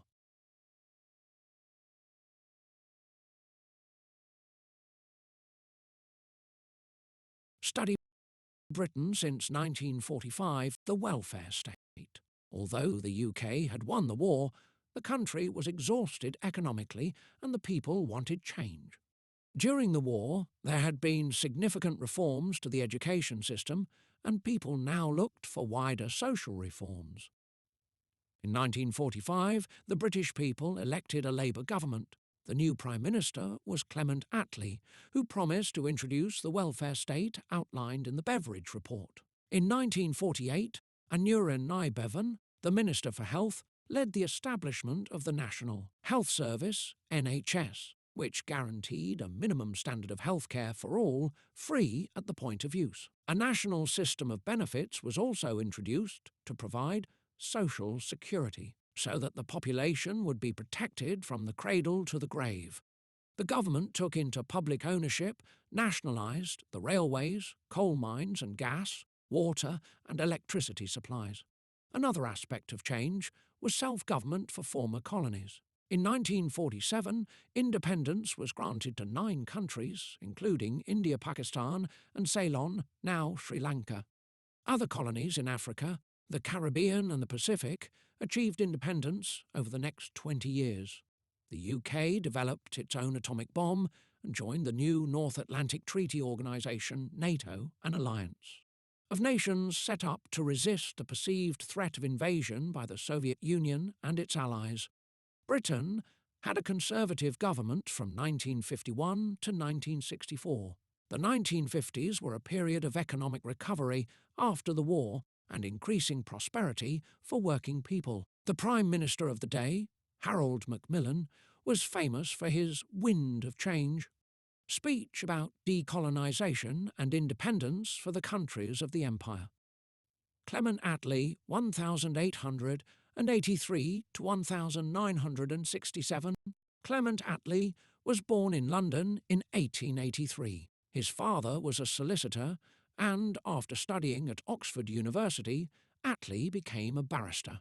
He gave this up to do social work in East London and eventually became a Labour MP. He was Winston Churchill's Deputy Prime Minister in the wartime coalition government and became Prime Minister after the Labour Party won the 1945 election. He was Prime Minister from 1945 to 1951 and led the Labour Party for 20 years. Attlee's government undertook the nationalisation of major industries like coal and steel, created the National Health Service and implemented many of Beveridge's plans for a stronger welfare state. Attlee also introduced measures to improve the conditions of workers. William Beveridge, 1879 to 1963. William Beveridge, later Lord Beveridge, was a British economist and social reformer. He served briefly as a Liberal MP and was subsequently the leader of the Liberals in the House of Lords, but is best known for the 1942 report, Social Insurance and Allied Services, known as the Beveridge Report. The report was commissioned by the wartime government in 1941. It recommended that the government should find ways of fighting the 5 giant evils of want: disease, ignorance, squalor and idleness, and provided the basis of the modern welfare state. R. A. Butler, 1902 to 1982. Richard Austin Butler, later Lord Butler, was born in 1902. He became a Conservative MP in 1923 and held several positions, before becoming responsible for education in 1941. In this role, he oversaw the introduction of the Education Act 1944, often called the Butler Act, which introduced free secondary education in England and Wales. The education system has changed significantly since the Act was introduced, but the division between primary and secondary schools that it enforced still remains in most areas of Britain. Dylan Thomas, 1914 to 1953. Dylan Thomas was a Welsh poet and writer. He often read and performed his work in public, including for the BBC. His most well-known works include the radio play Under Milkwood, first performed after his death in 1950. 4. And the poem Do Not Go Gentle Into That Good Night, which he wrote for his dying father in 1952. He died at the age of 39 in New York. There are several memorials to him in his birthplace, Swansea, including a statue and the Dylan Thomas Centre. Migration in post-war Britain, rebuilding Britain after the Second World War, was a huge task. There were labour shortages, and the British government encouraged workers from Ireland and other parts of Europe to come to the UK and help with the reconstruction. In 1948, people from the West Indies were also invited to come and work. During the 1950s, there was still a shortage of labour in the UK. Further immigration was therefore encouraged for economic reasons, and many industries advertised for workers from overseas. For example, centres were set up in the West Indies to recruit people to drive buses. Textile and engineering firms from the north of England and the Midlands sent agents to India and Pakistan to find workers. For about 25 years, people from the West Indies, India, Pakistan, and later Bangladesh travelled to work and settle in Britain. Social change in the 1960s, the decade of the 1960s, was a period of significant social change. It was known as the swinging 60s. There was growth in British fashion, cinema and popular music. Two well-known pop music groups at the time were the Beatles and the Rolling Stones. People started to become better off, and many bought cars and other consumer goods. It was also a time when social laws were liberalised, for example in relation to divorce and to abortion in England, Wales and Scotland. The position of women in the workplace also improved. It was quite common at the time for employers to ask women to leave their jobs when they got married, but Parliament passed new laws giving women the right to equal pay and made it illegal for employers to discriminate against women because of their gender. The 1960s was also a time of technological progress. Britain and France developed the supersonic commercial airliner Concorde. New styles of architecture, including high-rise buildings and the use of concrete and steel, became common. The number of people migrating from the West Indies, India, Pakistan, and what is now Bangladesh fell in the late 1960s because the government passed new laws to restrict immigration to Britain. Immigrants were required to have a strong connection to Britain through birth or ancestry. Even so, during the early 1970s, Britain admitted 28,000 people of Indian origin who had been forced to leave Uganda. Some great British inventions of the 20th century Britain has given the world some wonderful inventions. Examples from the 20th century include the television was developed by Scotsman John Logie Baird, 1800, and 88 to 1946 in the 1920s. In 1932 he made the first television broadcast between London and Glasgow. Radar was developed by Scotsman Sir Robert Watson Watt, 1892 to 1973, who proposed that enemy aircraft could be detected by radio waves. The first successful radar test took place in 1935. Working with radar led Sir Bernard Lovell, 1913 to 2012, to make new discoveries in astronomy. The radio telescope he built at Jodrell Bank in Cheshire was for many years the biggest in the world and continues to operate today. A Turing machine is a theoretical mathematical device invented by Alan Turing 1912 to 1954, a British mathematician in the 1930s. The theory was influential in the development of computer science and the modern-day computer. The Scottish physician and researcher John MacLeod 1876 to 1935 was the co-discoverer of insulin, used to treat diabetes. The structure of the DNA molecule was discovered in 1953 through work at British universities in London and Cambridge. This discovery contributed to many scientific advances, particularly in medicine and fighting crime. Francis Crick 1916 to 2004. One of those awarded the Nobel Prize for this discovery was British. The jet engine was developed in Britain in the 1930s by Sir Frank Whittle, 1900, and 7 to 1996, a British Royal Air Force engineer officer. Sir Christopher Cockerell, 1910 to 1900, and 99, a British inventor invented the hovercraft in the 1950s. Britain and France developed Concorde, the supersonic passenger aircraft. It first flew in 1969 and began carrying passengers in 1976. Concorde was retired from service in 2003. The Harrier jump jet, an aircraft capable of taking off vertically, was also designed and developed in the UK. In the 1960s, James Goodfellow, 1937, invented the cash-dispensing ATM, automatic teller machine, or cash point. The first of these was put into use by Barclays Bank in Enfield, North London, in 1967. IVF, in vitro fertilization therapy for the treatment of infertility, was pioneered. In Britain by physiologist Sir Robert Edwards, 1920, 5 to 2013, and gynecologist Patrick Steptoe, 1913 to 1988. The world's first test tube baby was born in Oldham, Lancashire, in 1978.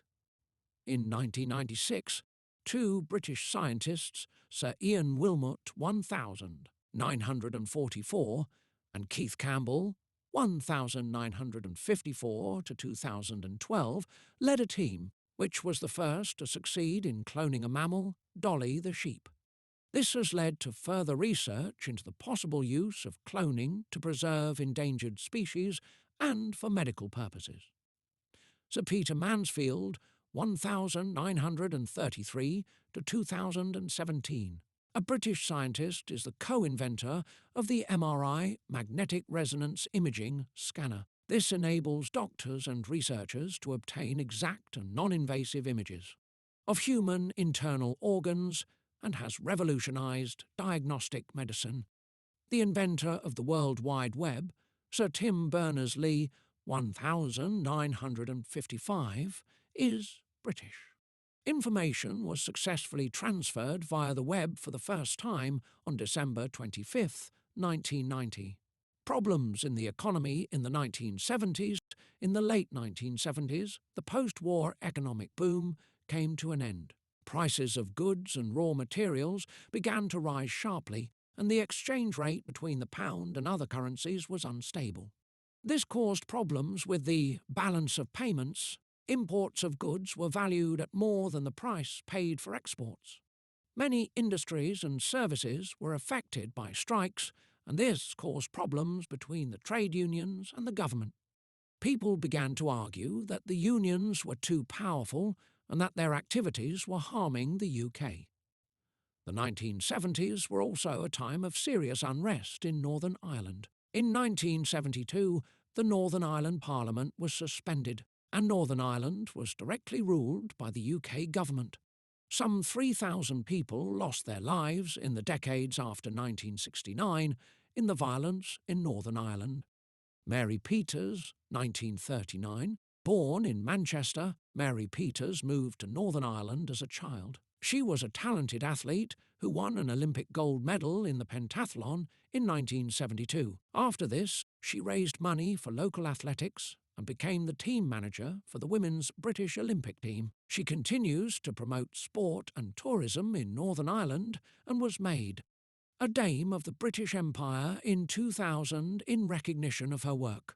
Europe and the Common Market, West Germany, France, Belgium, Italy, Luxembourg and the Netherlands formed the European Economic Community, EEC, in 1957. The EEC became a part of the European Union when it was formed in 1993. The UK was a full member of the European Union but did not use the euro currency. The UK formally left the European Union on January 31, 2020. Conservative government from 1979 to 1997, Margaret Thatcher, Britain's first woman Prime Minister, led the Conservative government from 1979 to 1990. The government made structural changes to the economy through the privatisation of nationalised industries and imposed legal controls on trade union powers. Deregulation saw a great increase in the role of the City of London as an international centre for investments, insurance, and other financial services. Traditional industries, such as shipbuilding and coal mining, declined. In 1982, Argentina invaded the Falkland Islands, a British overseas territory in the South Atlantic.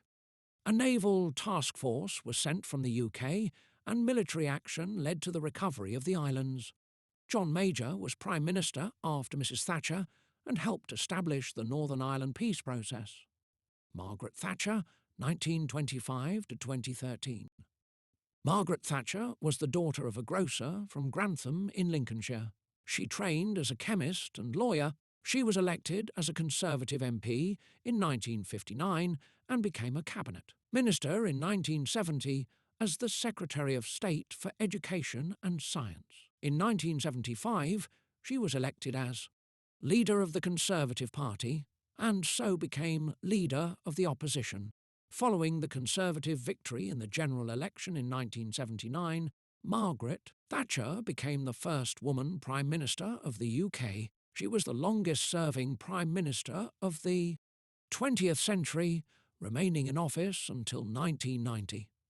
During her premiership, there were a number of important economic reforms within the UK. She worked closely with the United States President, Ronald Reagan, and was one of the first Western leaders to recognise and welcome the changes in the leadership of the Soviet Union, which eventually led to the end of the Cold War.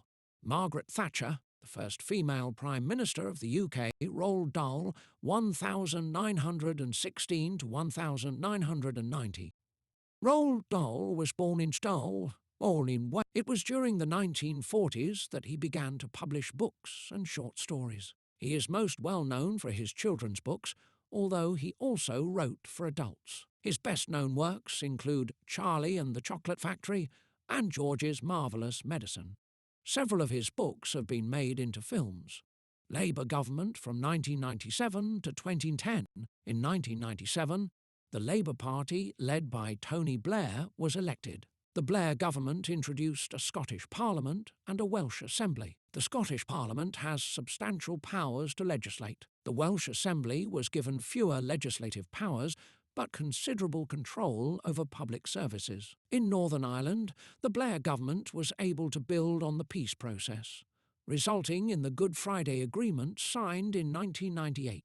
The Northern Ireland Assembly was elected in 1999, but suspended in 2002. It was not reinstated until 2007. Most paramilitary groups in Northern Ireland have decommissioned their arms and are inactive.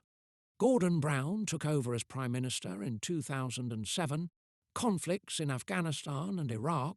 Throughout the 1990s, Britain played a leading role in coalition forces involved in the liberation of Kuwait, following the Iraqi invasion in 1990 and the conflict in the former Republic of Yugoslavia. Since 2000, British armed forces have been engaged in the global fight against international terrorism and against the proliferation of weapons of mass destruction, including operations in Afghanistan and Iraq. British combat troops left Iraq in 2009. The UK now operates in Afghanistan as part of the United Nations' own mandated 50-nation international Security Assistance Force, ISAF coalition, and at the invitation of the Afghan government, ISAF is working to ensure that Afghan territory can never again be used as a safe haven for international terrorism, where groups such as Al-Qaeda could plan attacks on the international community. As part of this, ISAF is building up the Afghan National Security Forces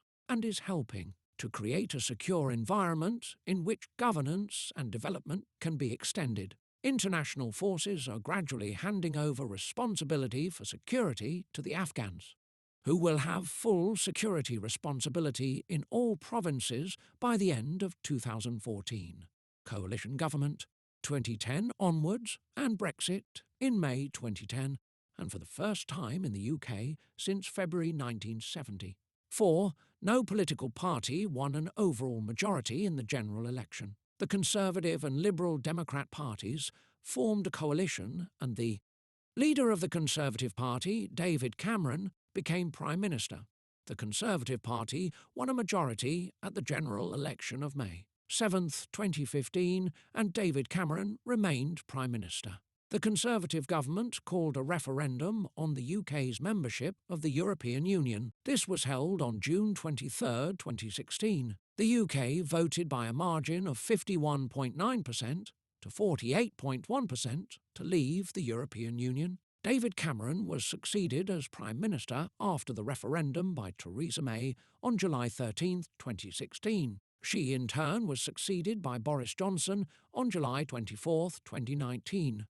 The UK formally left the European Union on January 31, 2020. Check that you understand the establishment of the welfare state, how life in Britain changed in the 1960s and 1970s, British inventions of the 20th century. You do not need to remember dates of births and deaths events since 1979. A modern, thriving society.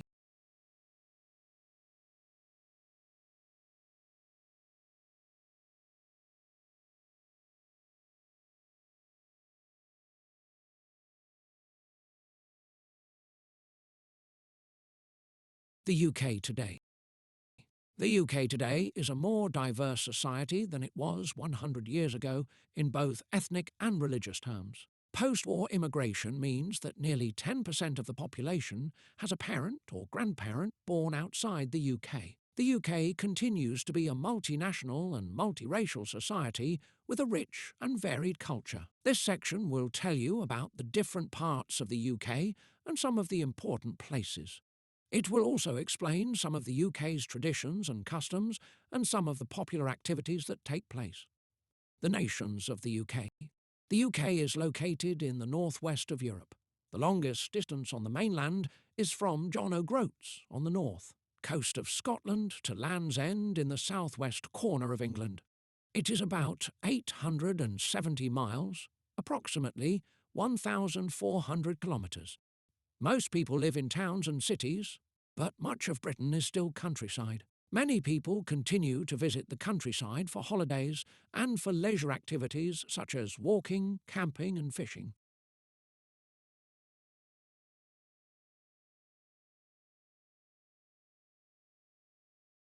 Study cities of the UK currency. The currency in the UK is the pound sterling symbol PS. There are 100 pence in a pound. The denominations, values of currency are coins, 1p, 2p, 5p, 10p, 20p, 50p, £1 and £2 notes, £5, £10, £20, £50. Northern Ireland and Scotland have their own banknotes, which are valid everywhere in the UK. However, shops and businesses do not have to accept them. Languages and dialects. There are many variations in language in the different parts of the UK.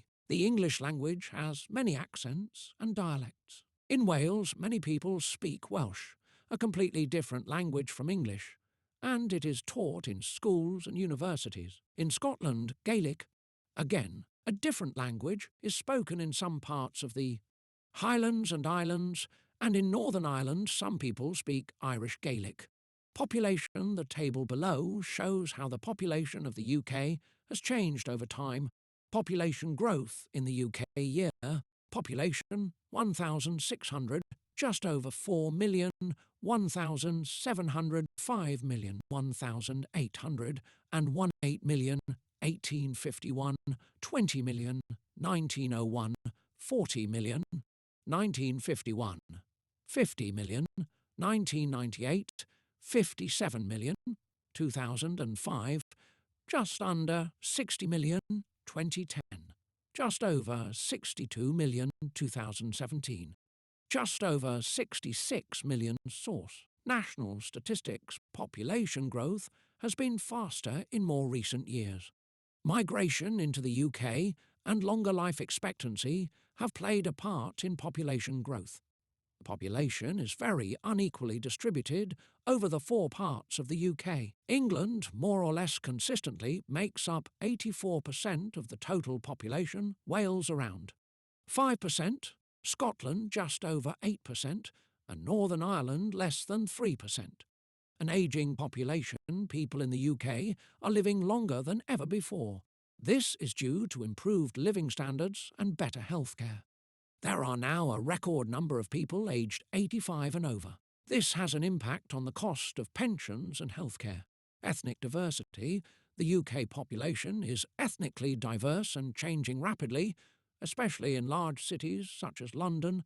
It is not always easy to get an exact picture of the ethnic origin of all the population.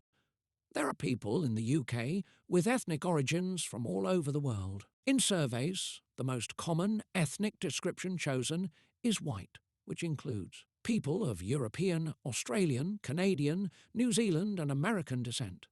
Other significant groups are those of Asian, black and mixed descent.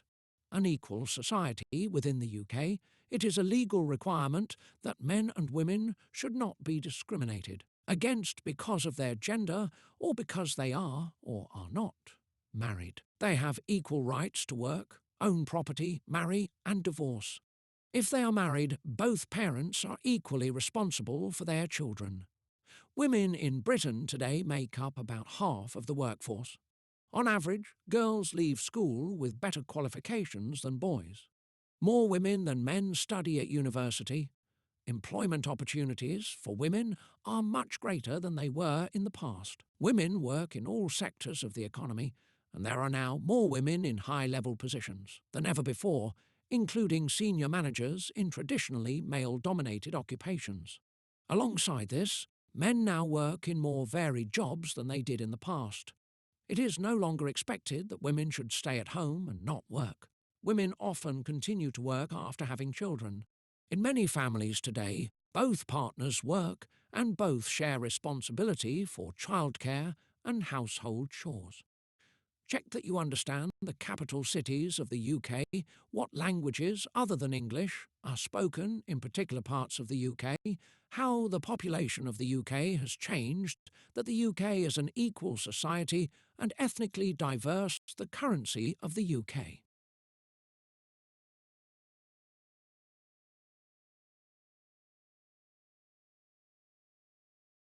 Study religion. The UK is historically a Christian country. In the 2011 census, 59% of people identified themselves as Christian. Much smaller proportions identified themselves as Muslim, 4.8%, Hindu, 1.5%, Sikh, 0.8%, and Jewish or Buddhist, both less than 0.5%. There are religious buildings for other religions all over the UK. This includes Islamic mosques, Hindu temples, Jewish synagogues, Sikh gurdwaras, and Buddhist temples. However, everyone has the legal right to choose their religion or to choose not to practice a religion. In the 2011 census, 25% of people said they had no religion. Christian churches. In England, there is a constitutional link between church and state. The official church of the state is the Church of England, called the Anglican Church. In other countries, and the Episcopal Church in Scotland and the United States, it is a Protestant church and has existed since the Reformation in the 1530s. The monarch is the head of the Church of England. The spiritual leader of the Church of England is the Archbishop of Canterbury. The monarch has the right to select the Archbishop and other senior church officials, but usually the choice is made by the Prime Minister and a committee appointed by the Church. Several Church of England bishops sit in the House of Lords. In Scotland, the national church is the Church of Scotland, which is a Presbyterian church. It is governed by ministers and elders. The chairperson of the General Assembly of the Church of Scotland is the moderator, who is appointed for 1 year only and often speaks on behalf of that church. There is no established church in Wales or Northern Ireland. Other Protestant Christian groups in the UK are Baptists, Methodists, Presbyterians and Quakers. There are also other denominations of Christianity, the biggest of which is Roman Catholic. Patron saints' days, England, Scotland, Wales and Northern Ireland each have a national saint, called a patron saint. Each saint has a special day: 1 March, St. David's Day, Wales 17 March, St Patrick's Day, Northern Ireland 23 April, St George's Day, England 30 November, St Andrew's Day, Scotland. Only Scotland and Northern Ireland have their patron saint's day as an official holiday, although in Scotland not all businesses and offices will close. Events are held across Scotland, Northern Ireland and the rest of the country especially, where there are a lot of people of Scottish, Northern Irish and Irish heritage. While the patron saints' days are no longer public holidays in England and Wales, they are still celebrated. Parades and small festivals are held all over the two countries. Westminster Abbey has been the coronation church since 1066 and is the final resting place of many monarchs. Check that you understand the different religions that are practised in the UK, that the Anglican Church, also known as the Church of England, is the Church of the State in England, the established church. That other branches of the Christian Church also practice their faith in the UK without being linked to the state, that other religions are practised in the UK about the patron saints.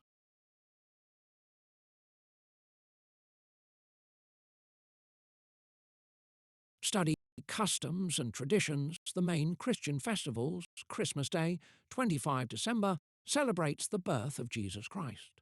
It is a public holiday. Many Christians go to church on Christmas Eve, 24 December, or on Christmas Day itself. Christmas is celebrated in a traditional way. People usually spend the day at home and eat a special meal, which often includes roast turkey, Christmas pudding and mince pies. They give gifts, send cards and decorate their houses. Christmas is a special time for children. Very young children believe that Father Christmas, also known as Santa Claus, brings them presents during the night before Christmas Day. Many people decorate a tree in their home. A typical Christmas Day meal. Boxing Day is the day after Christmas Day and is a public holiday. Easter takes place in March or April. It marks the death of Jesus Christ on Good Friday and his rising from the dead on Easter Sunday. Both Good Friday and the following Monday, called Easter Monday, are public holidays. The 40 days before Easter are known as Lent. It is a time when Christians take time to reflect and prepare for Easter. Traditionally, people would fast during this period, and today many people will give something up, like a favourite food. The day before Lent starts is called Shrove Tuesday or Pancake Day. People eat pancakes, which were traditionally made to use up food such as eggs, fat and milk before fasting. Lent begins on Ash Wednesday. There are church services where Christians are marked with an ash cross on their forehead as a symbol of death and sorrow for sin. Easter is also celebrated by people who are not religious. Easter eggs are chocolate eggs often given as presents at Easter as a symbol of new life.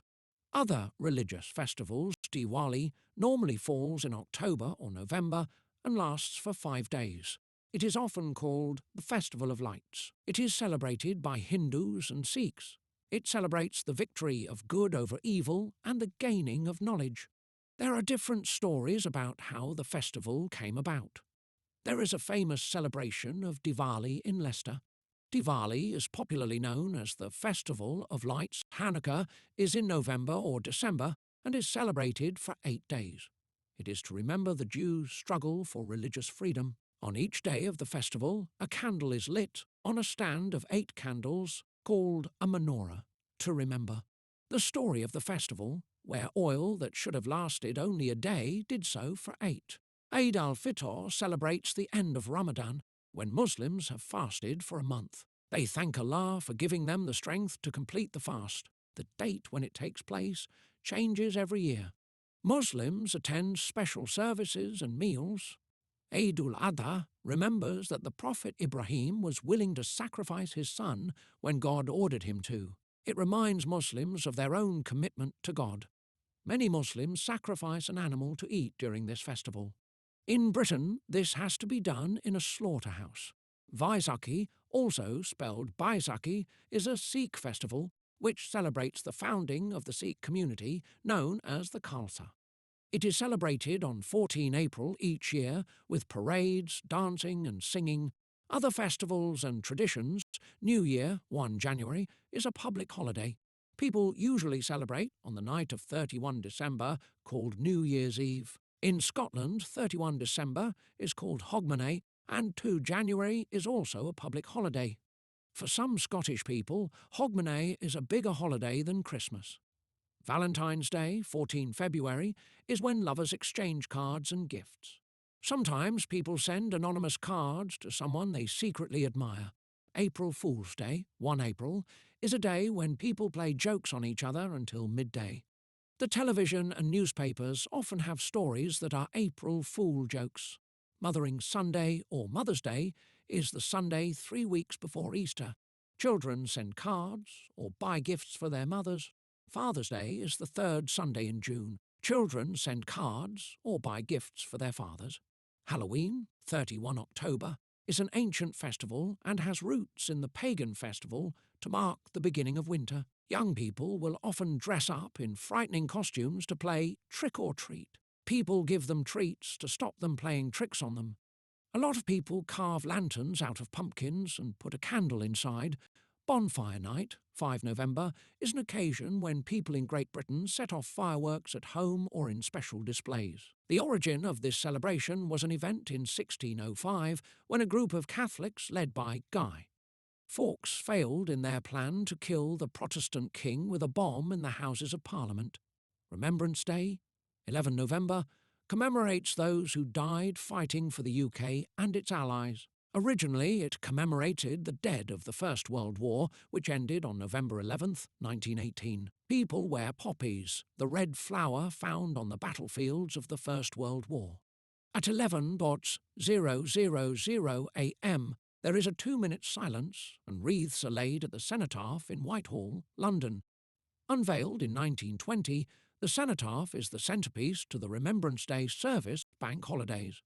As well as those mentioned previously, there are other public holidays each year called bank holidays, when banks and many other businesses are closed for the day. These are of no religious significance. They are at the beginning of May, in late May or early June, and in August. In Northern Ireland, the anniversary of the Battle of the Boyne in July is also a public holiday. Check that you understand the main Christian festivals that are celebrated in the UK, other religious festivals that are important in the UK, some of the other events that are celebrated in the UK, what a bank holiday is.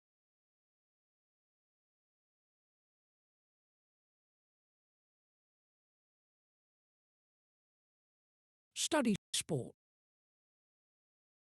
Sports of all kinds play an important part in many people's lives. There are several sports that are particularly popular in the UK.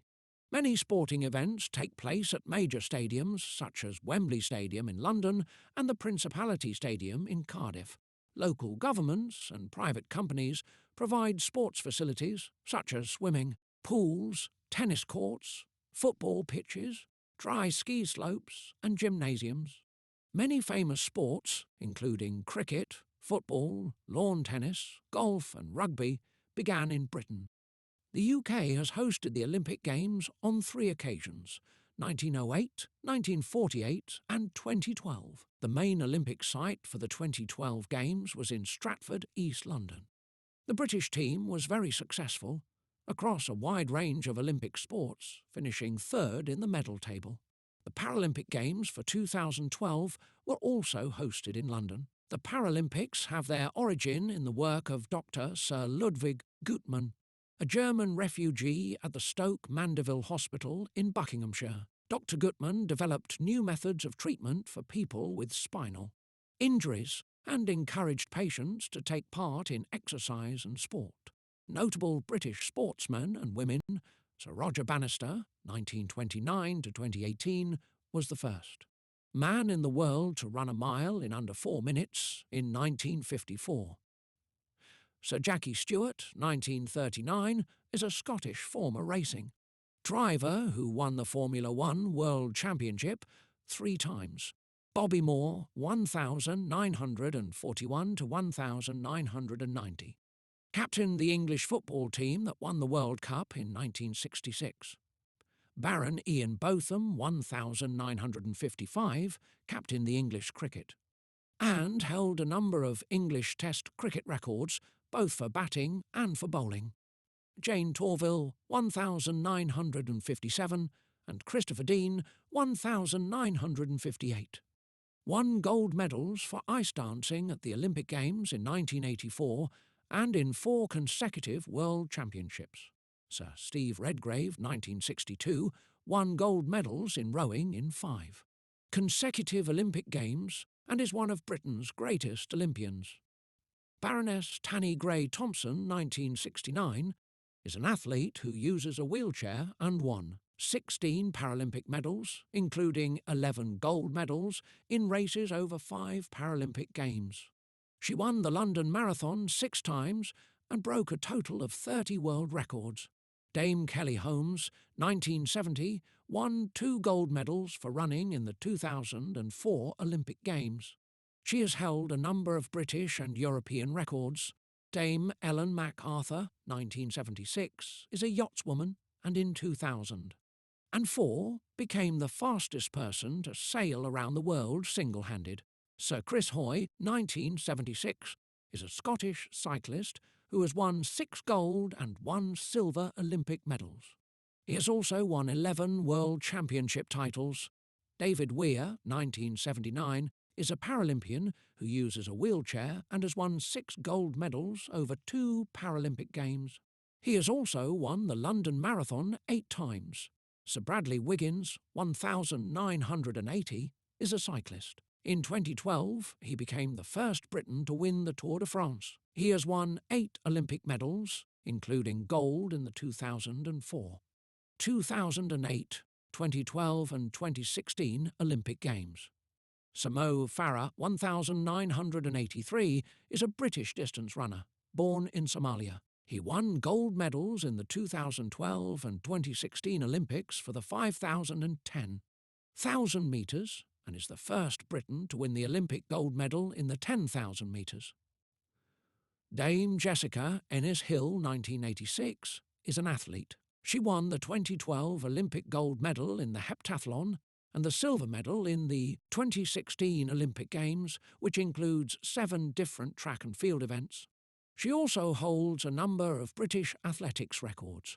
Sir Andy Murray, 1987, is a Scottish tennis player who, in 2012, won the men's singles in the US Open. He is the first British man to win a singles title in a Grand Slam tournament since 1936. In the same year, he won Olympic gold and silver medals. In 2013 and 2016, he won the men's singles at Wimbledon. He also went on to win gold at the 2016 Olympics. Ellie Simmonds, 1994, is a Paralympian who won gold medals for swimming at the 2008, 2012 and 2016 Paralympic Games, and holds a number of world records. She was the youngest member of the British team at the 2008 Games. Cricket originated in England and is now played in many countries. Games can last up to 5 days, but still result in a draw. The idiosyncratic nature of the game and its complex laws are said to reflect the best of the British character and sense of fair play. You may come across expressions such as rain stopped play batting on a sticky wicket, playing a straight bat, bowled a googly, or it's just not cricket, which have passed into everyday usage. The most famous competition is the Ashes, which is a series of test matches played between England and Australia. Cricket is one of the many famous sports originating in Britain. Football. Football is the UK's most popular sport. It has a long history in the UK, and the first professional football clubs were formed in the late 19th century. England, Scotland, Wales and Northern Ireland each have separate leagues, in which clubs representing different towns and cities compete. The English Premier League attracts a huge international audience. Many of the best players in the world play in the Premier League. Many UK teams also compete in competitions such as the UEFA Union of European Football Association's Champions League against other teams from Europe. Many towns and cities have a professional club, and people take great pride in supporting their home team. There can be great rivalry between different football clubs and among fans.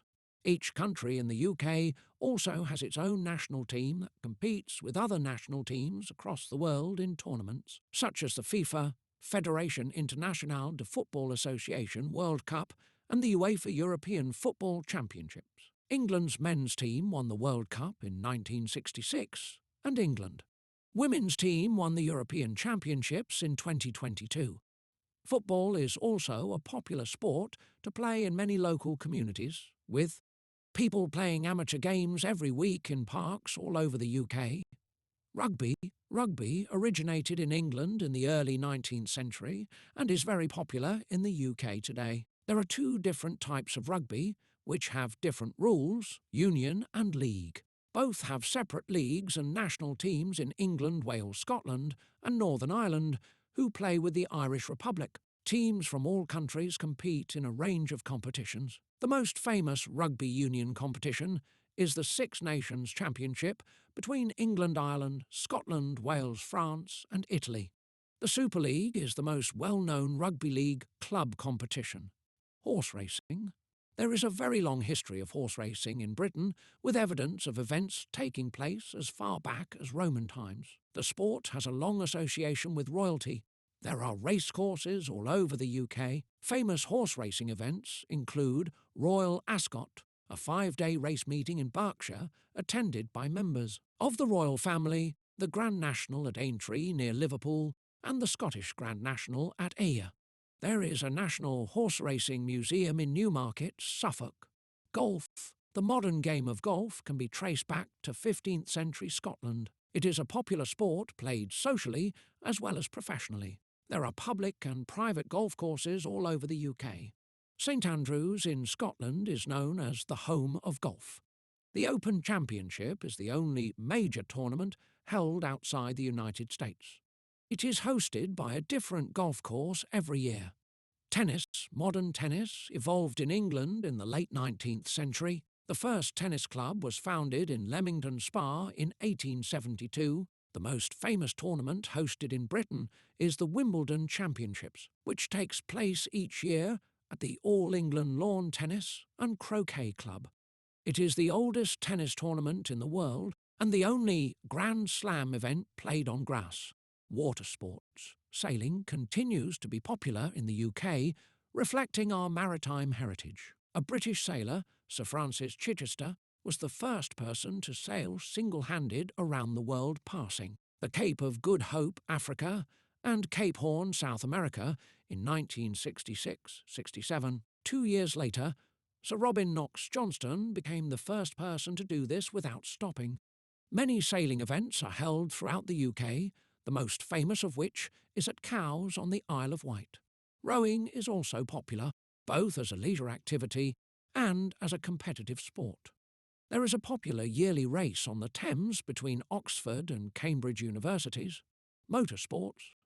There is a long history of motorsport in the UK for both cars and motorcycles. Motorcar racing in the UK started in 1902. The UK continues to be a world leader in the development and manufacture of motorsport technology. A Formula One Grand Prix event is held in the UK each year, and a number of British Grand Prix drivers have won the Formula One World Championship.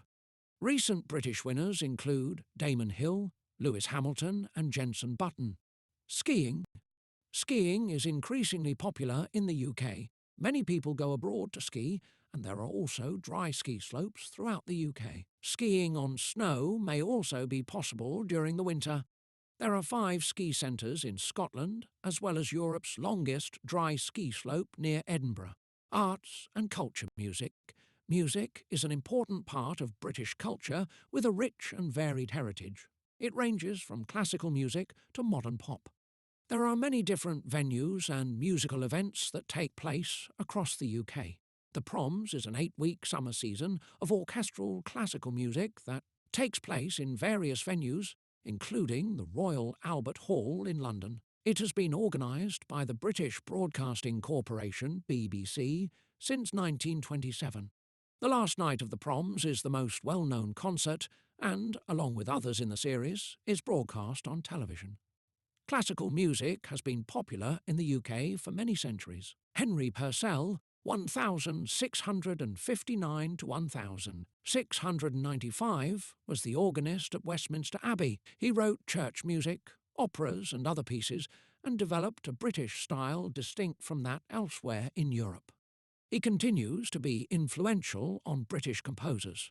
The German-born composer George Frederick Handel, 1685 to 1007, 159, spent many years in the UK and became a British citizen in 1727. He wrote the water music for King George I and music for the royal fireworks for his son George II. Both these pieces continue to be very popular. Handel also wrote an oratorio, Messiah, which is sung regularly by choirs, often at Easter time.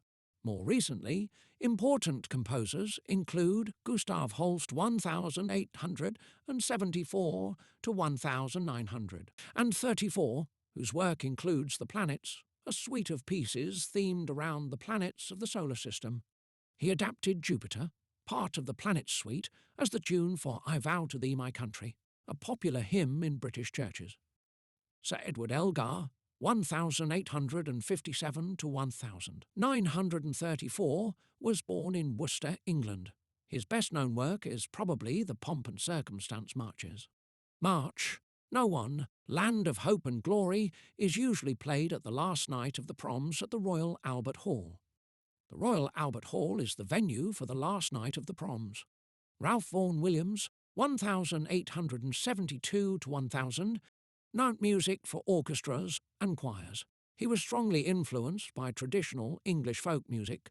Sir William Walton, 1902 to 1983, wrote a wide range of music, from film scores to opera. He wrote marches for the coronations of King George VI and Queen Elizabeth II, but his best-known works are probably Facade, which became a ballet, and Belshazzar's Feast, which is intended to be sung by a large choir. Benjamin Britten, 1913 to 1976, is best known for his operas, which include Peter Grimes and Billy Budd. He also wrote A Young Person's Guide to the Orchestra, which is based on a piece of music by Purcell and introduces the listener to the various different sections of an orchestra. He founded the Aldeburgh Festival in Suffolk, which continues to be a popular music event of international importance.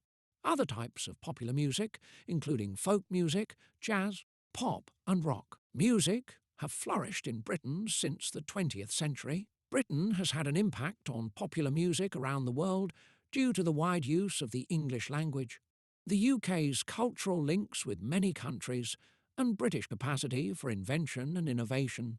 Since the 1960s, British pop music has made one of the most important cultural contributions to life in the UK. Bands including the Beatles and the Rolling Stones continue to have an influence on music both here and abroad. British pop music has continued to innovate.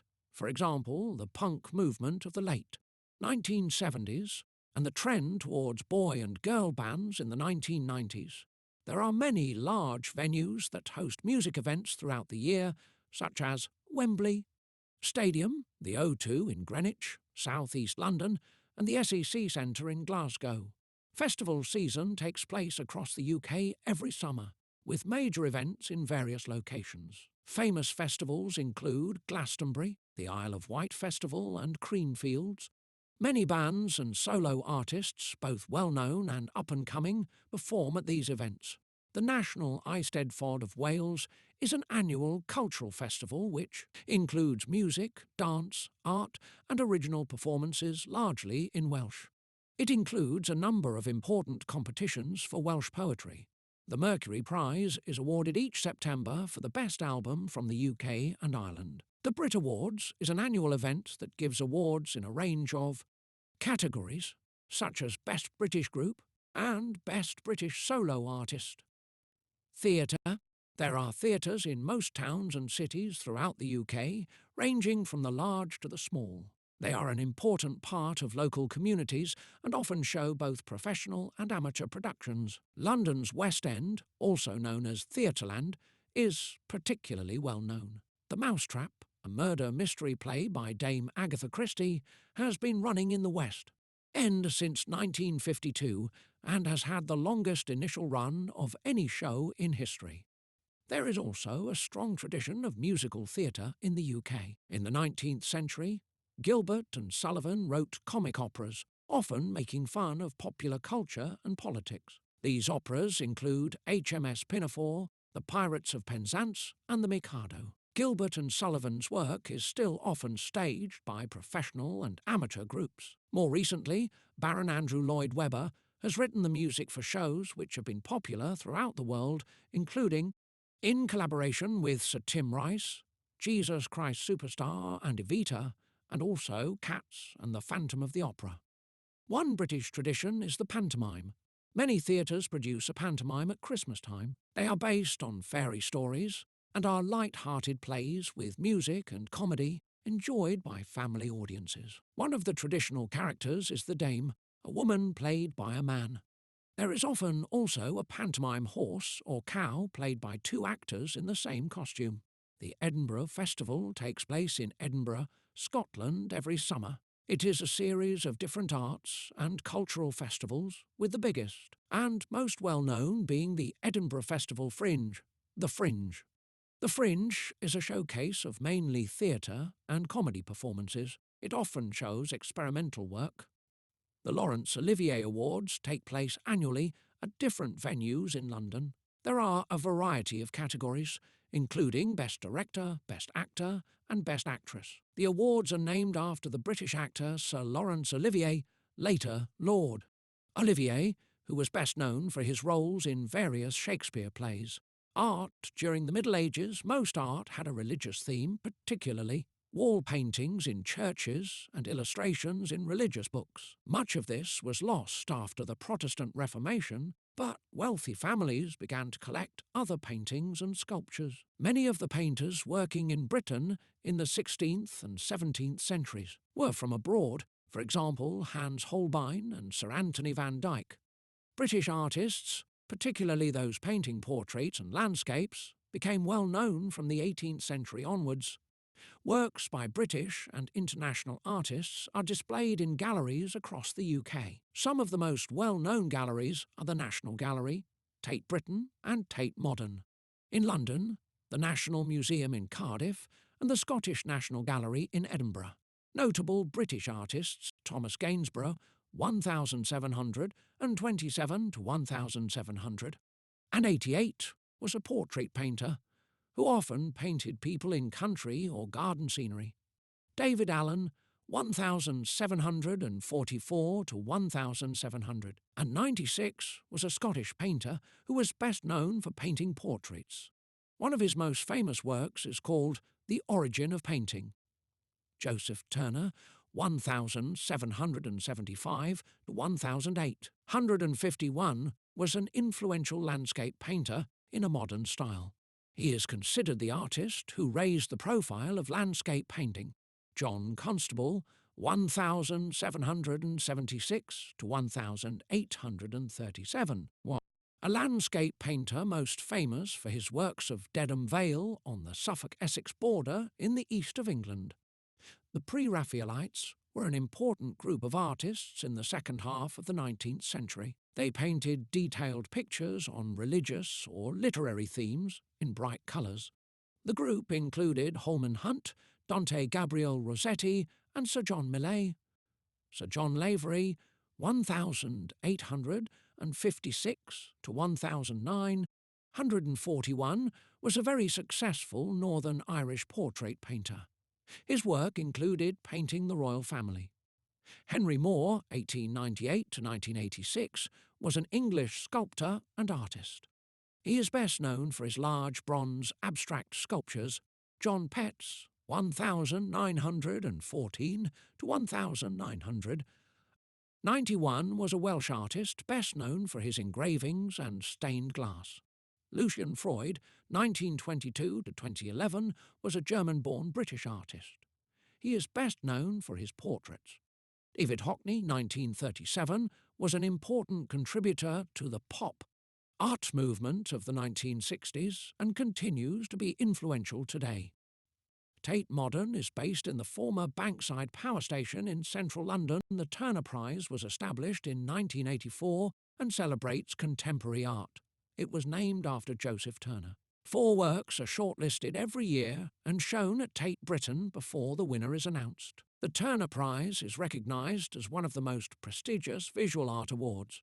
Previous winners include Damien Hirst and Richard Wright.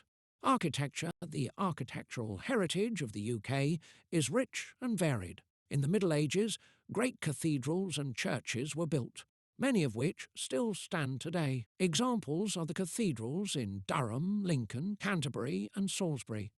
The White Tower in the Tower of London is an example of a Norman castle keep built on the orders of William the Conqueror. Gradually, as the countryside became more peaceful and landowners became richer, the houses of the wealthy became more elaborate and great country houses such as Hardwick Hall in Derbyshire were built. British styles of architecture began to evolve. In the 17th century, Inigo Jones took inspiration from classical architecture to design the Queen's House at Greenwich and the Banqueting House in Whitehall in London. Later in the century, Sir Christopher Wren helped develop a British version of the ornate styles popular in Europe in buildings such as the new St Paul's Cathedral.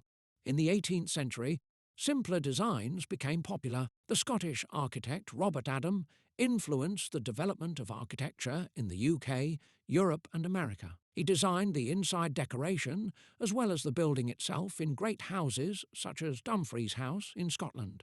His ideas influenced architects in cities such as Bath, where the Royal Crescent was built. In the 19th century, the medieval Gothic style became popular again. As cities expanded, many great public buildings were built in this style. The Houses of Parliament and St Pancras Station were built at this time, as were the town halls in cities such as Manchester and Sheffield. In the 20th century, Sir Edwin Lutyens had an influence throughout the British Empire. He designed New Delhi to be the seat of government in India. After the First World War, he was responsible for many war memorials throughout the world, including the Cenotaph in Whitehall. The Cenotaph is the site of the annual Remembrance Day service, attended by the King, politicians and foreign ambassadors. The firms of modern British architects continue to work on major projects throughout the world as well as within the UK. These include those of Sir Norman Foster, 1935, Lord Richard Rogers, 1933, and Dame Zaha Hadid, 1950 to 2016. Alongside the development of architecture, garden design and landscaping have played an important role in the UK. In the 18th century, Lancelot Capability Brown designed the grounds around country houses so that the landscape appeared to be natural with grass, trees and lakes. He often said that a place had capabilities. Later, Gertrude Jekyll often worked with Sir Edwin Lutyens to design colourful gardens around the houses he designed. Gardens continue to be an important part of homes in the UK. The annual Chelsea Flower Show showcases garden design from Britain and around the world. Fashion and Design Britain has produced many great designers, from Thomas Chippendale, who designed furniture in the 18th century, to Clarice Cliff, who designed Art Deco ceramics, to Sir Terence Conran, a 20th century interior designer.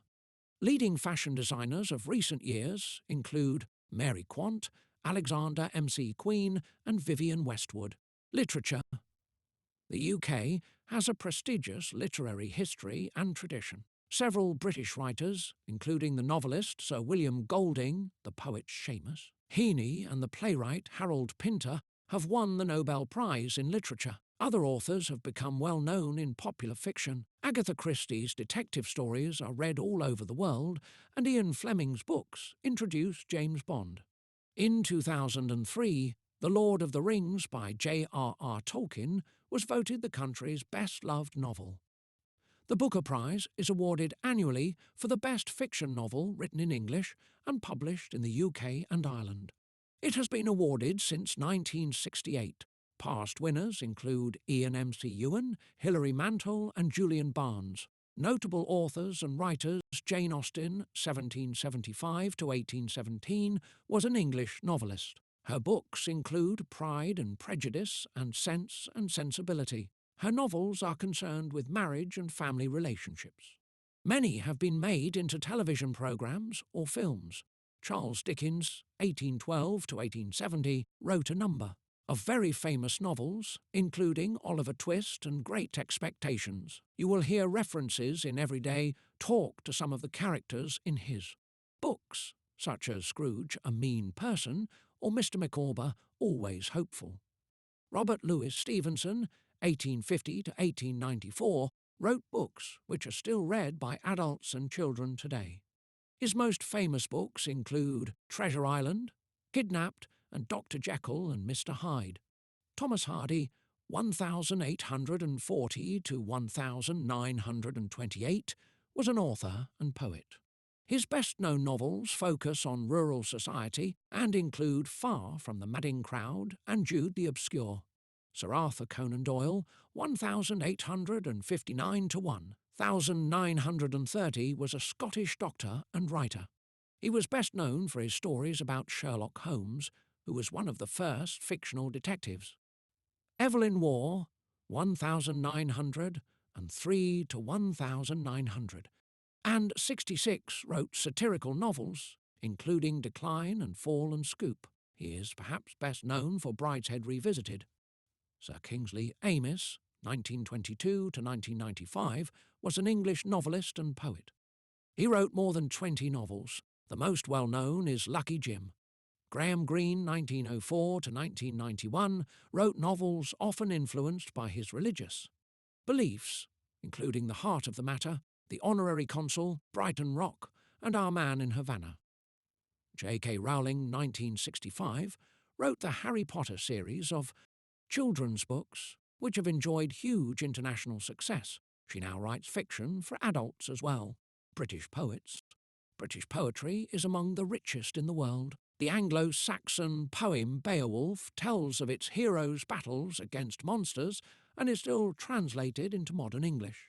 Poems which survive from the Middle Ages include Chaucer's Canterbury Tales and a poem called Sir Gawain and the Green Knight, about one of the knights at the court of King Arthur. As well as plays, Shakespeare wrote many sonnets, poems which must be 14 lines long, and some longer poems. As Protestant ideas spread, a number of poets wrote poems inspired by their religious views. One of these was John Milton, who wrote Paradise Lost. Other poets, including William Wordsworth, were inspired by nature. Sir Walter Scott wrote poems inspired by Scotland and the traditional stories, and songs from the area on the borders of Scotland and England. He also wrote novels, many of which were set in Scotland. Poetry was very popular in the 19th century, with poets such as William Blake, John Keats, Lord Byron, Percy Shelley, Alfred Lord Tennyson, and Robert and Elizabeth Browning. Later, many poets, for example Wilfred Owen and Siegfried Sassoon, were inspired to write about their experiences in the First World War. More recently, popular poets have included Sir Walter de la Mare, John Masefield, Sir John Betjeman, and Ted Hughes. Some of the best-known poets are buried or commemorated in Poets' Corner in Westminster Abbey. Some famous lines include, "Oh, to be in England now that April's there, and whoever wakes in England sees, some morning, unaware that the lowest boughs and the brushwood sheaf round the elm tree bole are in tiny leaf, while the chaffinch sings. On the orchard bough in England, now." Robert Browning, 1812 to 1889, Home Thoughts from Abroad. She walks in beauty, like the night of cloudless climes and starry skies, and all that's best of dark and bright meet in her aspect and her eyes. Lord Byron, 1700. Awan to 1824, she walks in beauty. I wandered lonely as a cloud that floats on higher vales and hills, when all at once I saw a crowd, a host of golden daffodils. William Wordsworth, 1770 to 1850. The daffodils, tiger, tiger, burning bright in the forests of the night, what immortal hand or eye could frame thy fearful symmetry? William Blake, 1757 to 1827. The tiger, what passing bells for these who die as cattle. Only the monstrous anger of the guns. Only the stuttering rifles' rapid rattle can patter out their hasty orisons. Wilfred Owen, 1893 to 1918, anthem for doomed youth. Check that you understand which sports are particularly popular in the UK, some of the major sporting events that take place each year, some of the major arts and culture events that happen in the UK, how achievements in arts and culture are formally recognised, important figures in British literature.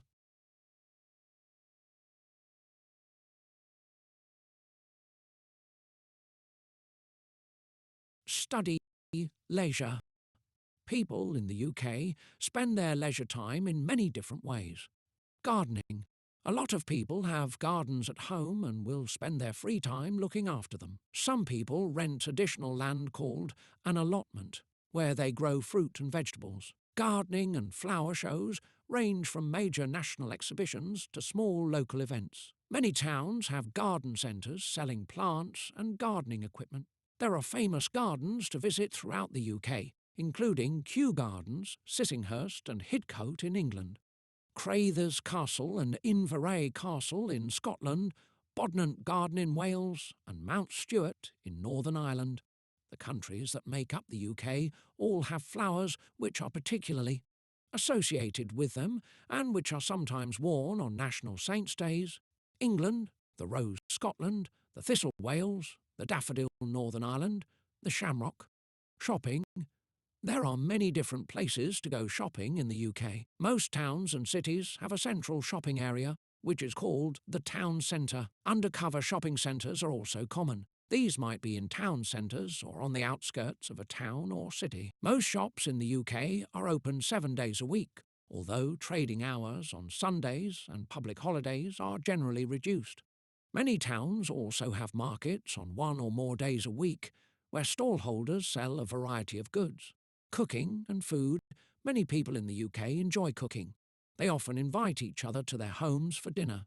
A wide variety of food is eaten in the UK because of the country's rich cultural heritage and diverse population. Traditional foods. There are a variety of foods that are traditionally associated with different parts of the UK. England, roast beef, which is served with potatoes, vegetables, Yorkshire, puddings, batter that is baked in the oven, and other accompaniments. Fish and chips are also popular. Wales, Welsh cakes, a traditional Welsh snack made from flour, dried fruits and spices, and served either hot or cold. Scotland, haggis, a sheep's stomach stuffed with offal, suet, onions and oatmeal. Northern Ireland, Ulster fry, a fried meal with bacon, eggs, sausage, black. Pudding, white pudding, tomatoes, mushrooms, soda bread and potato bread. Films, British film industry. The UK has had a major influence on modern cinema. Films were first shown publicly in the UK in 1896, and film screenings very quickly became popular. From the beginning, British filmmakers became famous for clever special effects, and this continues to be an area of British expertise. From the early days of the cinema, British actors have worked in both the UK and USA. Sir Charlie Chaplin became famous in silent movies for his tramp character, and was one of many British actors to make a career in Hollywood. British studios flourished in the 1930s. Eminent directors included Sir Alexander Korda and Sir Alfred Hitchcock, who later left for Hollywood and remained an important film director until his death in 1980. During the Second World War, British movies, for example In Which We Serve, played an important part in boosting morale. Later, British directors, including Sir David Lean and Sir Ridley Scott, found great success both in the UK and internationally. The 1950s and 1960s were a high point for British comedies, including Passport to Pimlico, The Ladykillers, and later, the Carry-On films. Many of the films now produced in the UK are made by foreign companies using British expertise. Some of the most commercially successful films of all time, including 2 of the highest grossing film franchises, Harry Potter and James Bond have been produced in the UK. Ealing Studios has a claim to being the oldest continuously working film studio facility in the world. Britain continues to be particularly strong in special effects and animation. One example is the work of Nick Park, who has won 4 Oscars for his animated films, including 3 for films featuring Wallace and Gromit. Actors such as Sir Laurence Olivier, David Niven, Sir Rex Harrison and Richard Burton starred in a wide variety of popular films. British actors continue to be popular and continue to win awards throughout the world. Recent British actors to have won Oscars include Colin Firth, Sir Anthony Hopkins, Dame Judi Dench, Kate Winslet and Tilda Swinton. The annual British Academy Film Awards, hosted by the British Academy of Film and Television Arts, BAFTA, are the British equivalent of the Oscars. Some famous British films: The 39 Steps, 1935, directed by Alfred Hitchcock; Brief Encounter, 1945, directed by David Lean; The Third Man, 1949, directed by Carol Reed; The Bells of St Trinian's, 1954, directed by Frank Launder Lawrence of Arabia, 1962, directed by David Lean; Women in Love, 1969, directed by Ken Russell; Don't Look Now, 1973, directed by Nicholas Roeg; Chariots of Fire, 1981, directed by Hugh Hudson; The Killing Fields, 1984, directed by Roland Joffe; 4 Weddings and a Funeral, 1994, directed by Mike Newell; Touching the Void, 2003, directed by Kevin MacDonald.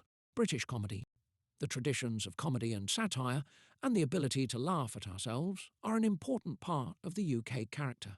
Medieval kings and rich nobles had jesters who told jokes and made fun of people in the court. Later, Shakespeare included comic characters in his plays. In the 18th century, political cartoons attacking prominent politicians, and sometimes the monarch or other members of the royal family, became increasingly popular. In the 19th century, satirical magazines began to be published. The most famous was Punch, which was published for the first time in the 1840s. Today, political cartoons continue to be published in newspapers, and magazines such as Private Eye continue the tradition of satire.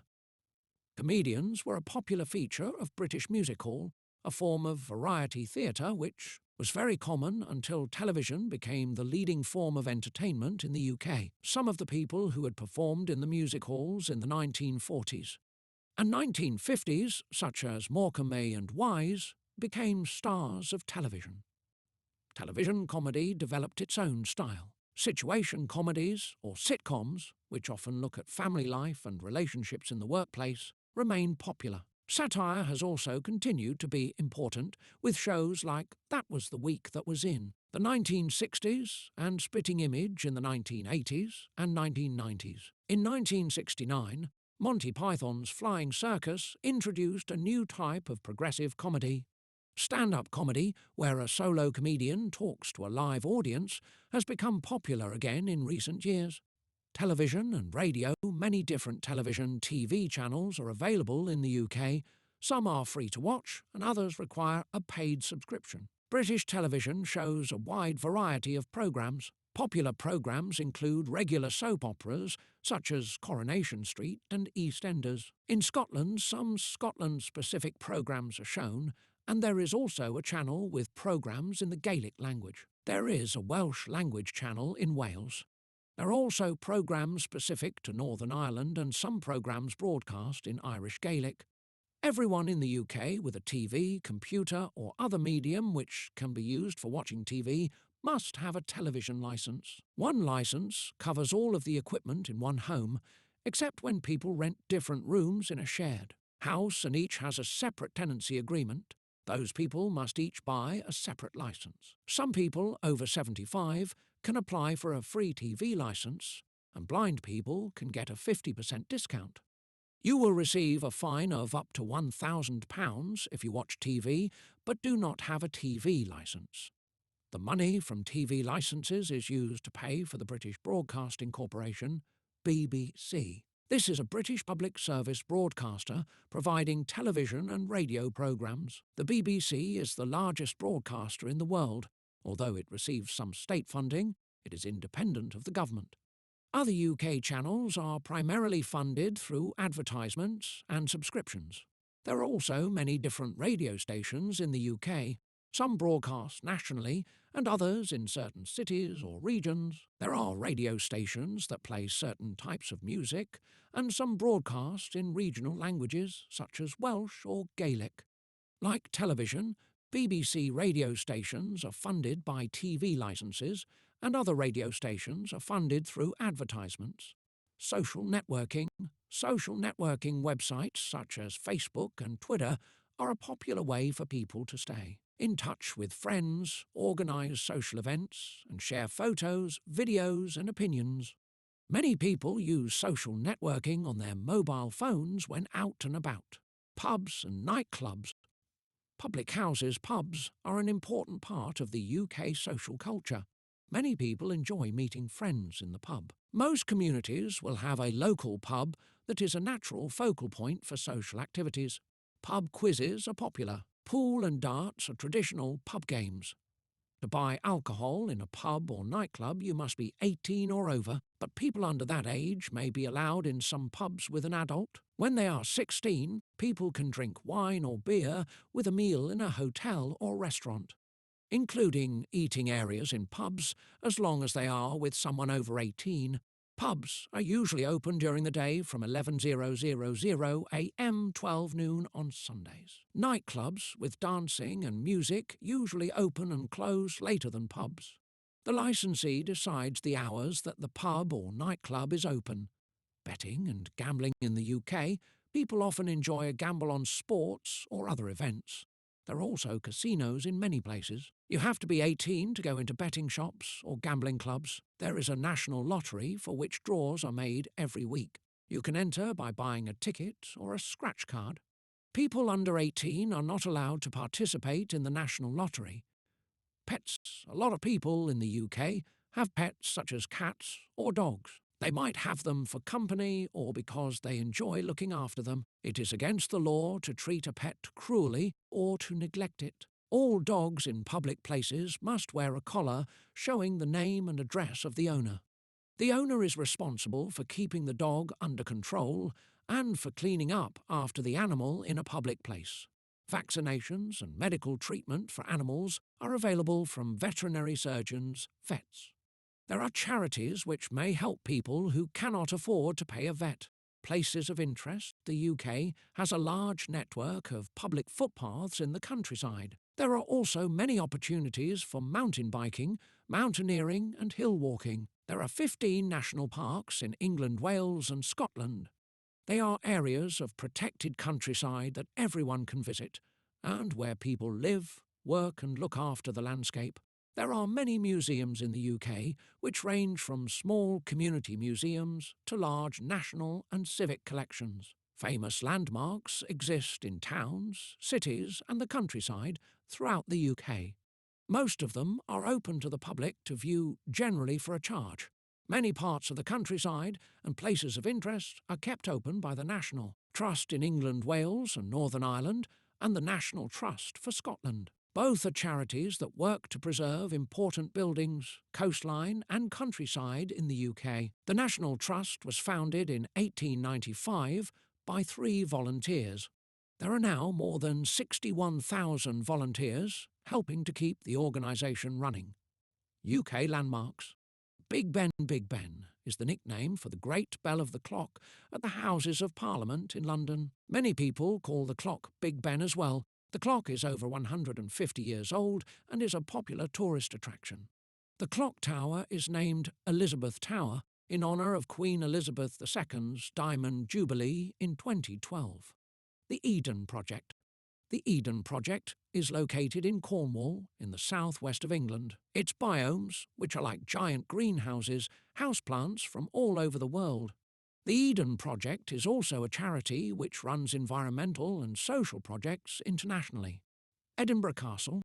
The castle is a dominant feature of the skyline in Edinburgh, Scotland. It has a long history, dating back to the early Middle Ages. It is looked after by Historic Environment Scotland, a Scottish government agency. The Giant's Causeway, located on the northeast coast of Northern Ireland, the Giant's Causeway is a land formation of columns made from volcanic lava. It was formed about 50 million years ago. There are many legends about the causeway and how it was formed. Loch Lomond and the Trossachs National Park.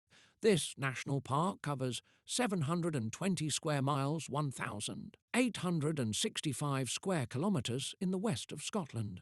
Loch Lomond is the largest expanse of fresh water in mainland Britain and probably the best known part of the park. London Eye. The London Eye is situated on the southern bank of the River Thames and is a Ferris wheel. That is 443 feet, 135 metres tall. It was originally built as part of the UK's celebration of the new millennium and continues to be an important part of New Year celebrations. Snowdonia. Snowdonia is a national park in North Wales. It covers an area of 823 square miles, 2,132 square kilometres. Its most well-known landmark is Snowdon, which is the highest mountain in Wales. The Tower of London. The Tower of London was first built by William the Conqueror after he became king in 1066. Tours are given by the yeoman warders, also known as beefeaters, who tell visitors about the building's history. People can also see the crown jewels there, the Lake District. The Lake District is England's largest national park. It covers 912 square miles, 2,362 square kilometres. It is famous for its lakes and mountains and is very popular with climbers, walkers and sailors. The biggest stretch of water is Windermere. In 2007, television viewers voted Wastwater as Britain's favourite view. Check that you understand some of the ways in which people in the UK spend their leisure time, the development of British cinema, what the television licence is and how it funds the BBC, some of the places of interest to visit in the UK.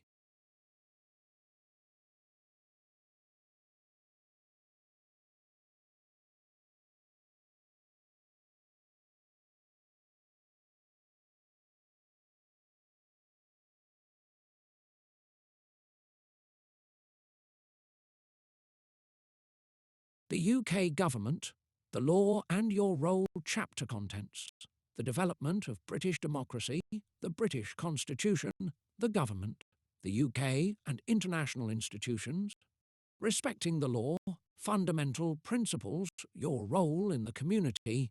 The UK is a parliamentary democracy with the monarch as head of state. This section will tell you about the different institutions which make up this democratic system and explain how you can play a part in the democratic process.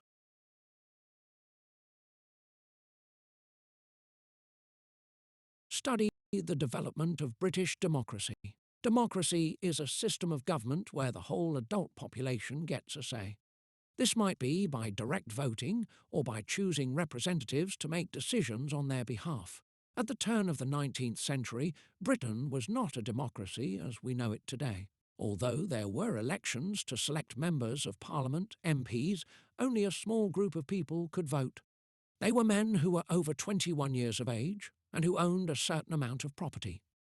The franchise, that is, the number of people who had the right to vote, grew over the course of the 19th century, and political parties began to involve ordinary men and women as members.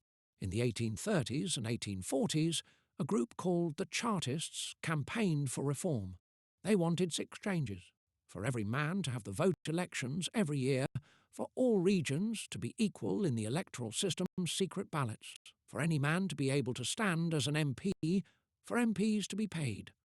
At the time, the campaign was generally seen as a failure. However, by 1918, most of these reforms had been adopted. The voting franchise was also extended to women over 30, and then in 1928 to men and women over 21. In 1969, the voting age was reduced to 18 for men and women.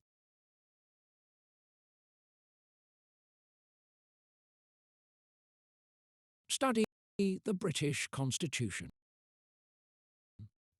A constitution is a set of principles by which a country is governed. It includes all of the institutions that are responsible for running the country and how their power is kept in check. The Constitution also includes laws and conventions. The British Constitution is not written down in any single document, and therefore it is described as unwritten.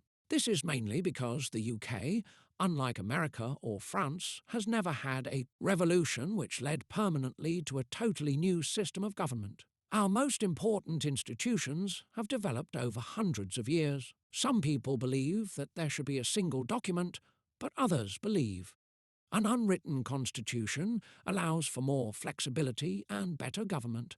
Constitutional institutions in the UK, there are several different parts of government. The main ones are the monarchy, Parliament, the House of Commons and the House of Lords, Prime Minister, the Cabinet, the judiciary, courts, the police, the civil service, local government.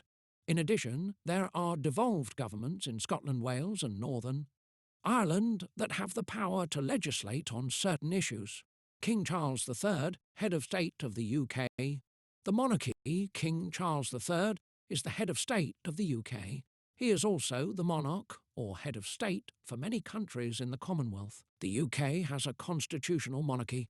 This means that the king or queen does not rule the country, but appoints the government, which the people have chosen in a democratic election, the monarch, invites the leader of the party with the largest number of MPs, or the leader, of a coalition between more than one party to become the Prime Minister. The monarch has regular meetings with the Prime Minister and can advise, warn and encourage, but the decisions on government policies are made by the Prime Minister and Cabinet. See the section on the government. The King has reigned since his mother's death in September 2022. He is married to Queen Camilla. His eldest son, Prince William, the Prince of Wales, is the heir to the throne. The King has important ceremonial roles, such as the opening of the new parliamentary session each year. On this occasion, the King makes a speech which summarises the government's policies for the year ahead. All acts of Parliament are made in his name. The King represents the UK to the rest of the world. He receives foreign ambassadors and high commissioners, entertains visiting heads of state, and makes state visits overseas in support of diplomatic and economic relationships with other countries. The King has an important role in providing stability and continuity. While governments and prime ministers change regularly, the King continues as head of state. He provides a focus for national identity and pride. The national anthem. The national anthem of the UK is God Save the King. It is played at important national occasions and at events attended by the King or the royal family. The first verse is, God save our gracious King, long live our noble King. God save the King, send him victorious, happy and glorious, long to reign over us, God save the King. New citizens swear or affirm loyalty to the King as part of the citizenship ceremony. Oath of allegiance. I swear by Almighty God, that on becoming a British citizen, I will be faithful and bear true allegiance to His Majesty King Charles III, his heirs and successors, according to law. Affirmation of allegiance. I do solemnly, sincerely and truly declare and affirm that on becoming a British citizen, I will be faithful and bear true allegiance to His Majesty King Charles III, his heirs and successors, according to law. System of government. The system of government in the UK is a parliamentary democracy. The UK is divided into parliamentary constituencies. Voters in each constituency elect their Member of Parliament, MP, in a general election. All of the elected MPs form the House of Commons. Most MPs belong to a political party, and the party with the majority of MPs forms the government. If one party does not get a majority, two parties can join together to form a coalition. The Houses of Parliament, one of the centres of political life in the UK, and a World Heritage Site, the House of Commons. The House of Commons is regarded as the more important of the two chambers in Parliament because its members are democratically elected. The Prime Minister and almost all the members of the Cabinet are members of the House of Commons MPs. Each MP represents a parliamentary constituency, which is a small area of the country. MPs have a number of different responsibilities. They represent everyone in their constituency, help to create new laws, scrutinise and comment on what the government is doing, debate important national issues. The House of Lords. Members of the House of Lords, known as peers, are not elected by the people and do not represent a constituency. The role and membership of the House of Lords has changed over the last 50 years. Until 1958, all peers were hereditary, which means they inherited their title or senior judges or bishops of the Church of England. Since 1958, the Prime Minister has had the power to nominate peers just for their own lifetime. These are called life peers. They have usually had an important career in politics, business, law, or another profession. Life peers are appointed by the monarch on the advice of the Prime Minister. They also include people nominated by the leaders of the other main political parties or by an independent appointments commission for non-party peers. Since 1999, hereditary peers have lost the automatic right to attend the House of Lords. They now elect a few of their number to represent them in the House of Lords. The House of Lords is normally more independent of the government than the House of Commons. It can suggest amendments or propose new laws, which are then discussed by MPs. The House of Lords checks laws that have been passed by the House of Commons to ensure they are fit for purpose. It also holds the government to account to make sure that it is working in the best interests of the people. There are peers who are specialists in particular areas, and their knowledge is useful in making and checking laws. The House of Commons has powers to overrule the House of Lords, but these are not used often. The Speaker debates in the House of Commons are chaired by the Speaker. This person is the chief officer of the House of Commons. The Speaker is neutral and does not represent a political party, even though he or she is. An MP represents a constituency and deals with constituents' problems like any other MP. The Speaker is chosen by other MPs in a secret ballot. The Speaker keeps order during political debates to make sure the rules are followed. This includes making sure the opposition, see the section on the government, has a guaranteed amount of time to debate issues which it chooses. The Speaker also represents Parliament on ceremonial occasions. Elections, UK elections. MPs are elected at a general election, which is held at least every 5 years. If an MP dies or resigns, there will be a fresh election, called a by-election, in his or her constituency. MPs are elected through a system called first past the post. In each constituency, the candidate who gets the most votes is elected. The government is usually formed by the party that wins the majority of constituencies. If no party wins a majority, 2 parties may join together to form a coalition. Contacting elected members. All elected members have a duty to serve and represent their constituents. You can get contact details for all your representatives and their parties from your local library and the following websites: MPs, members.parliament.uk, Senedd members, SMS, https, Senedd Wales. Find a member of the Senedd members of the Scottish Parliament, MSPs, https, www.parliament, Scot, MSPs, current and previous MSPs. You can contact MPs by letter or telephone at their constituency office, or at their office in the House of Commons, the House of Commons. Westminster, London SW10AA, telephone 02 billion 71,293,000. In addition, many MPs, Assembly members and MSPs hold regular local surgeries where constituents can go in person to talk about issues that are of concern to them. These surgeries are often advertised in the local newspaper. Check that you understand how democracy has developed in the UK, what a constitution is, and how the UK's constitution is different from those of most other countries, the role of the monarch, the role of the House of Commons and House of Lords, what the Speaker does, how the UK elects MPs.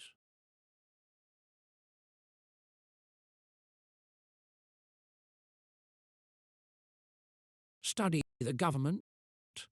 The Prime Minister. The Prime Minister, PM, is the leader of the political party in power. He or she appoints the members of the Cabinet, see below, and has control over many important public appointments. The official home of the Prime Minister is 10 Downing Street in central London, near the Houses of Parliament. He or she also has a country house outside London called Chequers. The Prime Minister can be changed if the MPs in the governing party decide to do so, or if he or she wishes to resign. The Prime Minister usually resigns if his or her party loses a general election. The Cabinet. The Prime Minister appoints about 20 senior MPs to become ministers in charge of departments. These include Chancellor of the Exchequer, responsible for the Economy Home Secretary, responsible for Crime, Policing and Immigration Foreign Secretary, responsible for managing relationships with foreign countries, other ministers called Secretaries of State, responsible for subjects such as education, health and defence. These ministers form the Cabinet, a committee which usually meets weekly and makes important decisions about government policy. Many of these decisions have to be debated or approved by Parliament. Each department also has a number of other ministers called Ministers of State and Parliamentary, Under-Secretaries of State who take charge of particular areas of the department's work. The Opposition, the second largest party in the House of Commons, is called the Opposition. The leader of the Opposition usually becomes Prime Minister if his or her party wins the next general election. The leader of the Opposition leads his or her party in pointing out what they see as the government's failures and weaknesses. One important opportunity to do this is at Prime Minister's Questions, which takes place every week while Parliament is sitting. The Leader of the Opposition also appoints senior opposition MPs to be shadow ministers. They form the shadow cabinets, and their role is to challenge the government and put forward alternative policies. The party system. Anyone aged 18 or over can stand for election as an MP, but they are unlikely to win unless they have been nominated to represent one of the major political parties. These are the Conservative Party, the Labour Party, the Liberal Democrats, or one of the parties representing Scottish Welsh or Northern Irish interests. There are a few MPs who do not represent any of the main political parties. They are called independents and usually represent an issue important to their constituency. The main political parties actively look for members of the public to join their debates, contribute to their costs, and help at elections for Parliament or for local government. They have branches in most constituencies and hold policy-making conferences every year. Pressure and lobby groups are organisations which try to influence government policy. They play an important role in politics. Some are representative organisations, such as the CBI Confederation of British Industry, which represents the views of British business. Others campaign on particular topics, such as the environment, for example Greenpeace, or human rights, for example Liberty. The civil service. Civil servants support the government in developing and implementing its policies. They also deliver public services. Civil servants are accountable to ministers. They are chosen on merit and are politically neutral.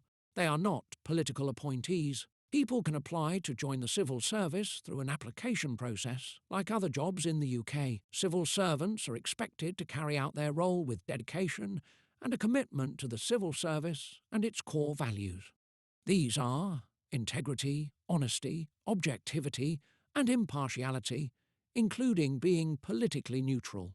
Local government, towns, cities and rural areas in the UK are governed by democratically elected councils, often called local authorities. Some areas have both district and county councils, which have different functions. Most large towns and cities have a single local authority. Local authorities provide a range of services in their areas. They are funded by money from central government and by local taxes. Many local authorities appoint a mayor. who is the ceremonial leader of the council. In some towns, a mayor is elected to be the effective leader of the administration. London has 33 local authorities, with the Greater London Authority, and the Mayor of London coordinating policies across the capital. For most local authorities, local elections for councillors are held in May every year. Many candidates stand for council election as members of a political party. Devolved administrations. Since 1997, some powers have been devolved from the central government to give people. In Wales, Scotland and Northern Ireland, more control over matters that directly affect them. There has been a Welsh Assembly, now called the Senedd, and a Scottish Parliament since 1999. There is also a Northern Ireland Assembly, although this has been suspended on a few occasions. Policy and laws governing defence, foreign affairs, social security, and most taxation all remain under central UK government control. However, many other public services, such as education, are controlled by the devolved administrations. The devolved administrations each have their own civil service. The Welsh Government. The Welsh Government and the Senedd are based in Cardiff, the capital city of Wales. There are 60 Senedd members, SMS, and elections are held every 4 years using a form of proportional representation. Members can speak in either Welsh or English, and all of the Senedd's publications are in both languages. The Senedd has the power to make laws for Wales in 21 areas, including education and training, health and social services, economic development, housing. Since 2011, the Senedd has been able to pass laws on these topics without the agreement of the UK Parliament. The Senedd building opened in March 2006. The Scottish Parliament. The Scottish Parliament was formed in 1999. It sits in Edinburgh, the capital city of Scotland. There are 129 members of the Scottish Parliament, MSPs, elected by a form of proportional representation. The Scottish Parliament can pass laws for Scotland on all matters which are not specifically reserved to the UK Parliament. The matters on which the Scottish Parliament can legislate include civil and criminal law, health, education, planning, additional tax-raising powers. The Scottish Parliament building opened in October 2004.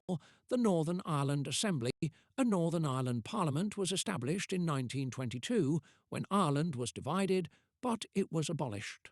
In 1972, shortly after the Troubles broke out in 1969, see page 55.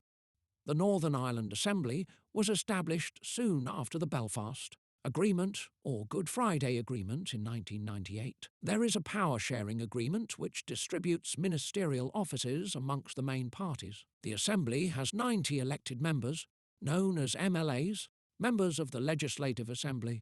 They are elected with a form of proportional representation. The Northern Ireland Assembly can make decisions on issues such as education, agriculture, the environment, health, social services. The UK government has the power to suspend all devolved assemblies. It has used this power several times in Northern Ireland when local political leaders found it difficult to work together. The Northern Ireland Assembly building, known as Stormont, the media and government proceedings in Parliament, are broadcast on television and published in official reports called Hansard. Written reports can be found in large libraries and at www.parliament.uk. Most people get information about political issues and events from newspapers, often called the press, television, radio and the internet. The UK has a free press. This means that what is written in newspapers is free from government control. Some newspaper owners and editors hold strong political opinions and run campaigns to try to influence government policy and public opinion. By law, radio and television coverage of the political parties must be balanced, and so equal time has to be given to rival viewpoints.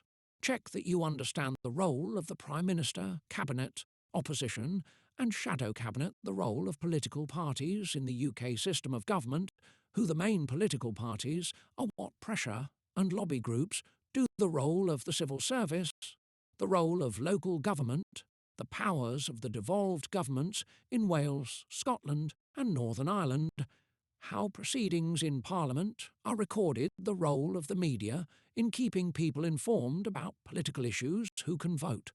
The UK has had a fully democratic voting system since 1928.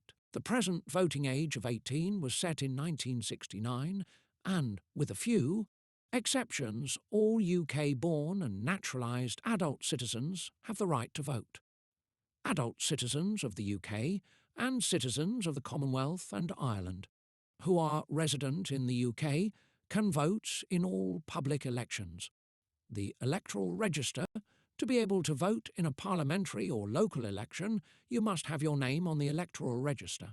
If you are eligible to vote, you can get on the electoral register by using the register.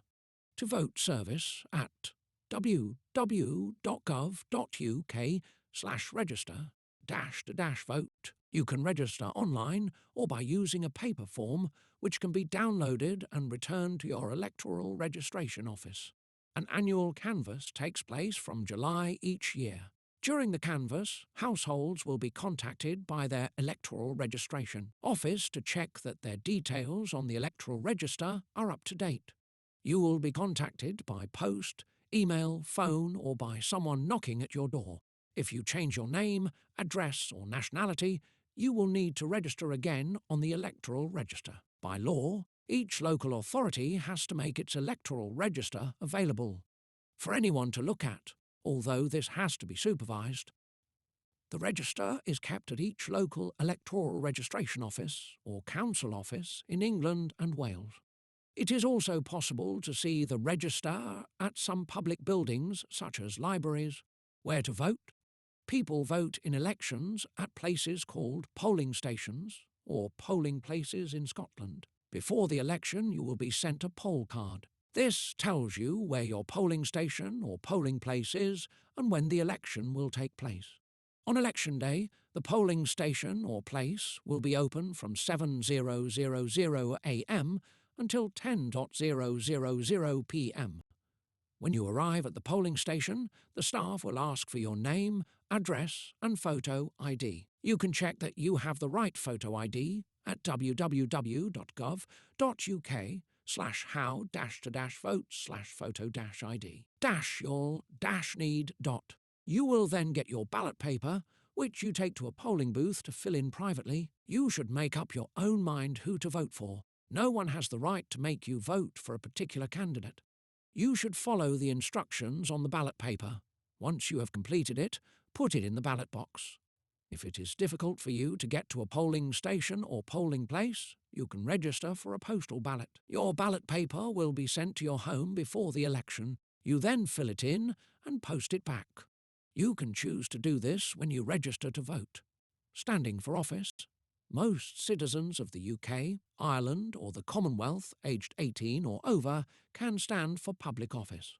There are some exceptions, including members of the armed forces, civil servants, people found guilty of certain criminal offences. Members of the House of Lords may not stand for election to the House of Commons, but are eligible for all other public offices. Visiting Parliament and the devolved administrations, the UK Parliament. The public can listen to debates in the Palace of Westminster from public. Galleries in both the House of Commons and the House of Lords. You can write to your local MP in advance to ask for tickets, or you can queue on the day at the public entrance. Entrance is free. Sometimes there are long queues for the House of Commons, and people have to wait for at least 1 or 2 hours. It is usually easier to get into the House of Lords.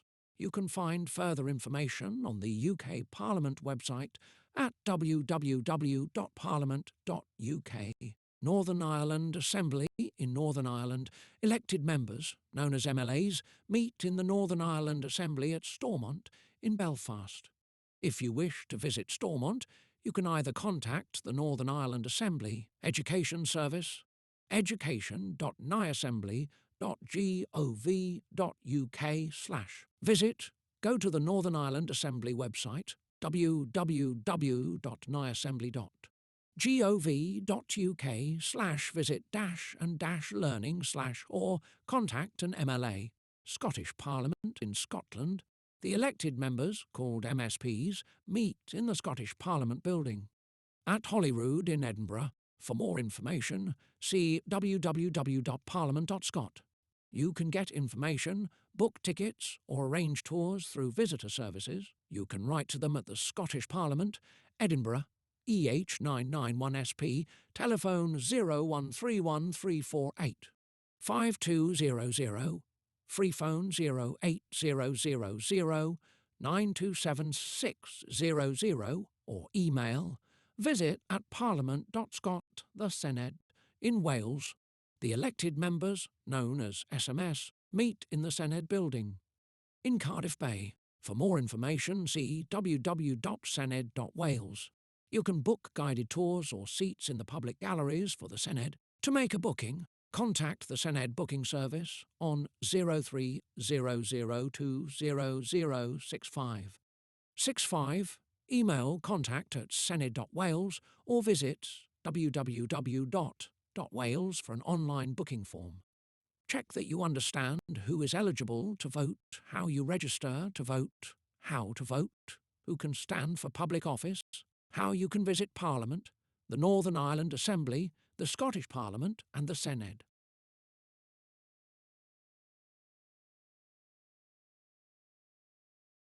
Study the UK and international institutions, the Commonwealth. The Commonwealth is an association of countries that support each other and work together towards shared goals in democracy and development.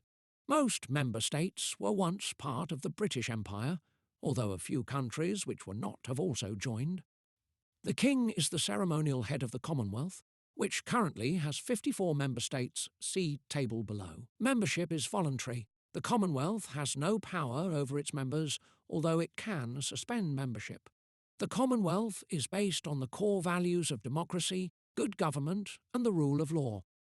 Commonwealth members Antigua and Barbuda, Australia, the Bahamas, Bangladesh, Barbados, Belize, Botswana, Brunei Darussalam, Cameroon, Canada, Cyprus, Dominica, Fiji, the Gambia, Ghana, Grenada, Guyana, India, Jamaica, Kenya, Kiribati, Lesotho, Malawi, Malaysia, Maldives, Malta, Mauritius, Mozambique, Namibia, Nauru, New Zealand, Nigeria, Pakistan, Papua New Guinea, Rwanda, Samoa, Seychelles, Sierra Leone, Singapore, Solomon Islands, South Africa, Sri Lanka, St. Kitts and Nevis, St. Lucia, St. Vincent, and the Grenadines, Swaziland, Tanzania, Tonga, Trinidad and Tobago, Tuvalu, Uganda, UK, Vanuatu.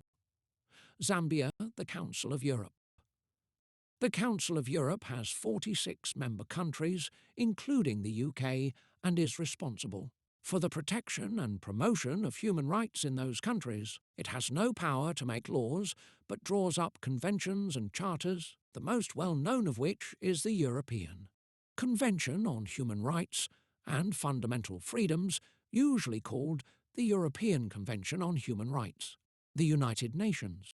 The UK is part of the United Nations, an international organisation, with more than 190 countries as members.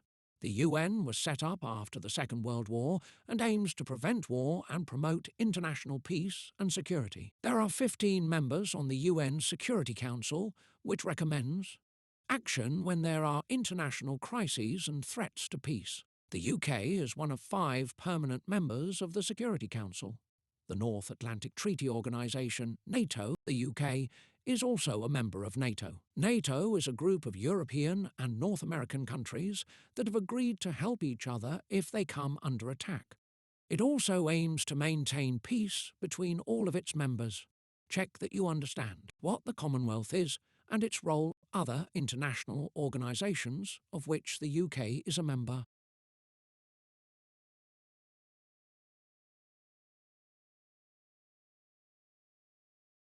Study respecting the law.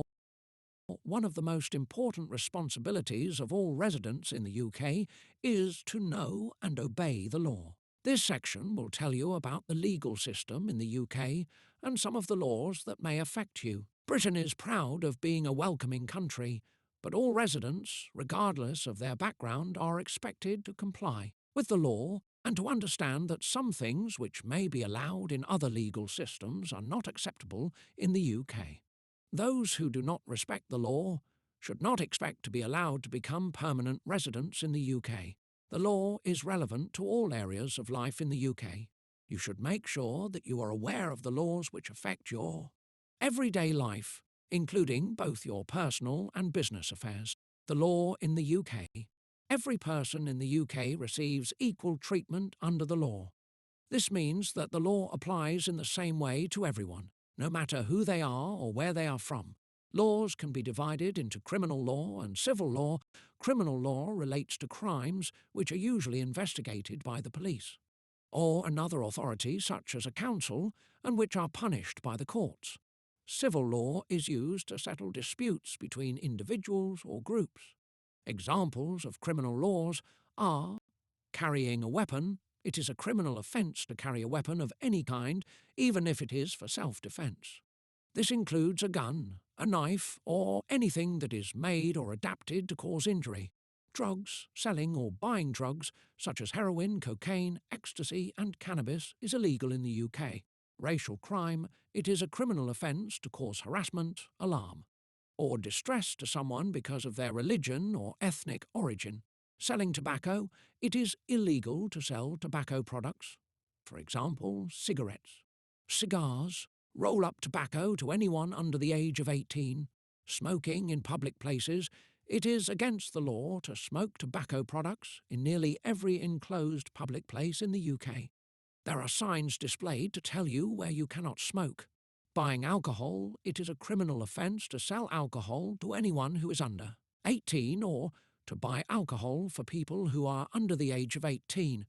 There is one exception. People aged 16 or over can drink alcohol with a meal in a hotel or restaurant. Drinking in public, some places have alcohol-free zones where you cannot drink in public. The police can also confiscate alcohol or move young people on from public places. You can be fined or arrested. This list does not include all crimes. There are many that apply in most countries, such as murder, theft and assault. You can find out more about types of crime in the UK at www.gov.uk. Examples of civil laws are housing law. This includes disputes between landlords and tenants over issues such as repairs and eviction. Consumer rights. An example of this is a dispute about faulty goods or services. Employment law. These cases include disputes over wages and cases of unfair dismissal or discrimination in the workplace. Debt. People might be taken to court if they owe money to someone. The police and their duties. The job of the police in the UK is to protect life and property, prevent disturbances, also known as keeping the peace, prevent and detect crime. The police are organised into a number of separate police forces headed by chief constables. They are independent of the government. In November 2012, the public first elected police and crime commissioners (PCCs) in England and Wales. These are directly elected individuals who are responsible for the delivery of an efficient and effective police force that reflects the needs of their local communities. PCCs set local police priorities and the local policing budget. They also appoint the local chief constable. The police in the UK protect life and property, prevent disturbances, and prevent and detect crime. The police force is a public service that helps and protects everyone, no matter what their background or where they live. Police officers must themselves obey the law. They must not misuse their authority, make a false statement, be rude or abusive, or commit racial discrimination. If police officers are corrupt or misuse their authority, they are severely punished. Police officers are often supported by police community support officers, PCSOs. PCSOs have different roles according to the area, but usually patrol the streets, work with the public, and support police officers at crime scenes and major events. All people in the UK are expected to help the police prevent and detect crimes whenever they can. If you are arrested and taken to a police station, a police officer will tell. you the reason for your arrest, and you will be able to seek legal advice. If something goes wrong, the police complaint system tries to put it right. Anyone can make a complaint about the police by going to a police station or writing to the chief constable of the police force involved. Complaints can also be made to an independent body in England and Wales, www.policeconduct.gov.uk. In Scotland, if you are unhappy with the way your complaint has been handled, you can contact the Police Investigations and Review Commissioner at https://perkt.scot. In Northern Ireland, you should contact the Police Ombudsman's Office, www.policeombudsman.org. Terrorism and extremism. The UK faces a range of terrorist threats. The most serious of these is from Al-Qaeda, its affiliates and like-minded organisations. The UK also faces threats from other kinds of terrorism, such as Northern Ireland, to related terrorism.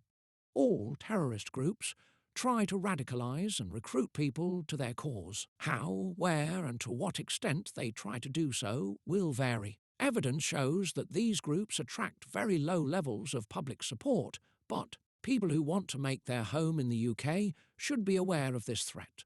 It is important that all citizens feel safe. This includes feeling safe from all kinds of extremism, vocal or active opposition to fundamental British values, including religious extremism and far-right extremism. If you think someone is trying to persuade you to join an extremist or terrorist cause, you should notify your local police force. Check that you understand the difference between civil and criminal law and some examples of each, the duties of the police, the possible terrorist threats facing the UK, the role of the courts, the judiciary. Judges, who are together called the judiciary, are responsible for interpreting the law and ensuring that trials are conducted fairly. The government cannot interfere with this. Sometimes the actions of the government are claimed to be illegal. If the judges agree, then the government must either change its policies or ask Parliament to change the law. If judges find that a public body is not respecting someone's legal rights, they can order that body to change its practices and/or pay compensation. Judges also make decisions in disputes between members of the public or organisations. These might be about contracts, property or employment rights, or after an accident. Criminal courts. There are some differences between the court systems in England and Wales, Scotland and Northern Ireland. Magistrates and justice of the peace courts in England, Wales and Northern Ireland. Most minor criminal cases are dealt with in a magistrate's court. In Scotland, minor criminal offences go to a justice of the peace court. Magistrates and justices of the peace, JPs, are members of the local community. In England, Wales and Scotland, they usually work unpaid and do not need legal qualifications. They receive training to do the job and are supported by a legal advisor. Magistrates decide the verdict in each case that comes before them and, if the person is found guilty, the sentence that they are given. In Northern Ireland, cases are heard by a district judge or deputy district judge who is legally qualified and paid. Crown courts and sheriff courts. The Old Bailey is probably the most famous criminal court in the world in England, Wales and Northern Ireland. Serious offences are tried in front of a judge and a jury in a Crown court. In Scotland, serious cases are heard in a sheriff court with either a sheriff or a sheriff with a jury. The most serious cases in Scotland, such as murder, are heard at a high court with a judge and jury. A jury is made up of members of the public chosen at random from the local electoral register. In England, Wales and Northern Ireland, a jury has 12 members, and in Scotland a jury has 15 members. Everyone who is summoned to do jury service must do it unless they are not eligible, for example because they have a criminal conviction, or they provide a good reason to be excused, such as ill health. The jury has to listen to the evidence presented at the trial and then decide a verdict of guilty or not guilty based on what they have heard. In Scotland, a third verdict of not proven is also possible. If the jury finds a defendant guilty, the judge decides on the penalty. Youth courts. In England, Wales and Northern Ireland, if an accused person is aged 10 to 17, the case is normally heard in a youth court in front of up to 3 specially trained magistrates or a district judge. The most serious cases will go to the Crown Court. The parents or carers of the young person are expected to attend the hearing. Members of the public are not allowed in youth courts, and the name or photographs of the accused young person cannot be published in newspapers or used by the media. In Scotland, a system called the Children's Hearing System is used to deal with children and young people who have committed an offence. Northern Ireland has a system of youth conferencing to consider how a child should be dealt with when they have committed an offence. Civil courts, county courts.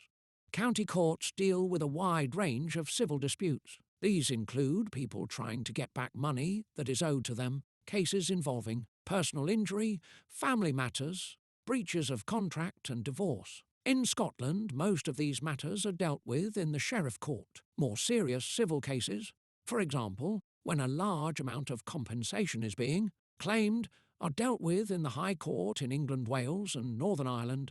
In Scotland, they are dealt with in the Court of Session in Edinburgh. The small claims procedure is an informal way of helping people to settle minor disputes without spending a lot of time and money using a lawyer. This procedure is used for claims of less than £10,000 in England and Wales £5,000, using the simple claims procedure in Scotland, and £5,000 through the small claims process in Northern Ireland. The hearing is held in front of a judge in an ordinary room, and people from both sides of the dispute sit around a table. Small claims can also be issued online through Money Claims Online, www.moneyclaim.gov.uk. You can get details about the small claims procedure from your local county court or sheriff court. Details of your local court can be found as follows. Legal advice, solicitors. Solicitors are trained lawyers who give advice on legal matters, take action for their clients, and represent their clients in court. There are solicitors' offices throughout the UK. It is important to find out which aspects of law a solicitor specialises in, and to check that they have the right experience to help you with your case. Many advertise in local newspapers. Citizens' Advice, www.citizensadvice.org.uk, can give you names of local solicitors and which areas of law they specialise in. You can also get this information from the Law Society, www.lawsociety.org.uk in England, and Wales, the Law Society of Scotland, www.lawscot.org.uk, or the Law Society of Northern Ireland, www.lawsoc-ne.org. Solicitors' charges are usually based on how much time they spend on a case. It is very important to find out at the start how much a case is likely to cost. Check that you understand the role of the judiciary, about the different criminal courts in the UK, about the different civil courts in the UK, how you can settle a small claim.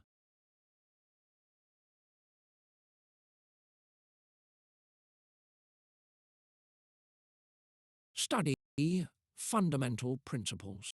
Britain has a long history of respecting an individual's rights and ensuring essential freedoms. These rights have their roots in Magna Carta, the Habeas Corpus Act and the Bill of Rights of 1689, and they have developed over a period of time. British diplomats and lawyers had an important role in drafting the European Convention on Human Rights and Fundamental Freedoms. The UK was one of the first countries to sign the convention in 1950.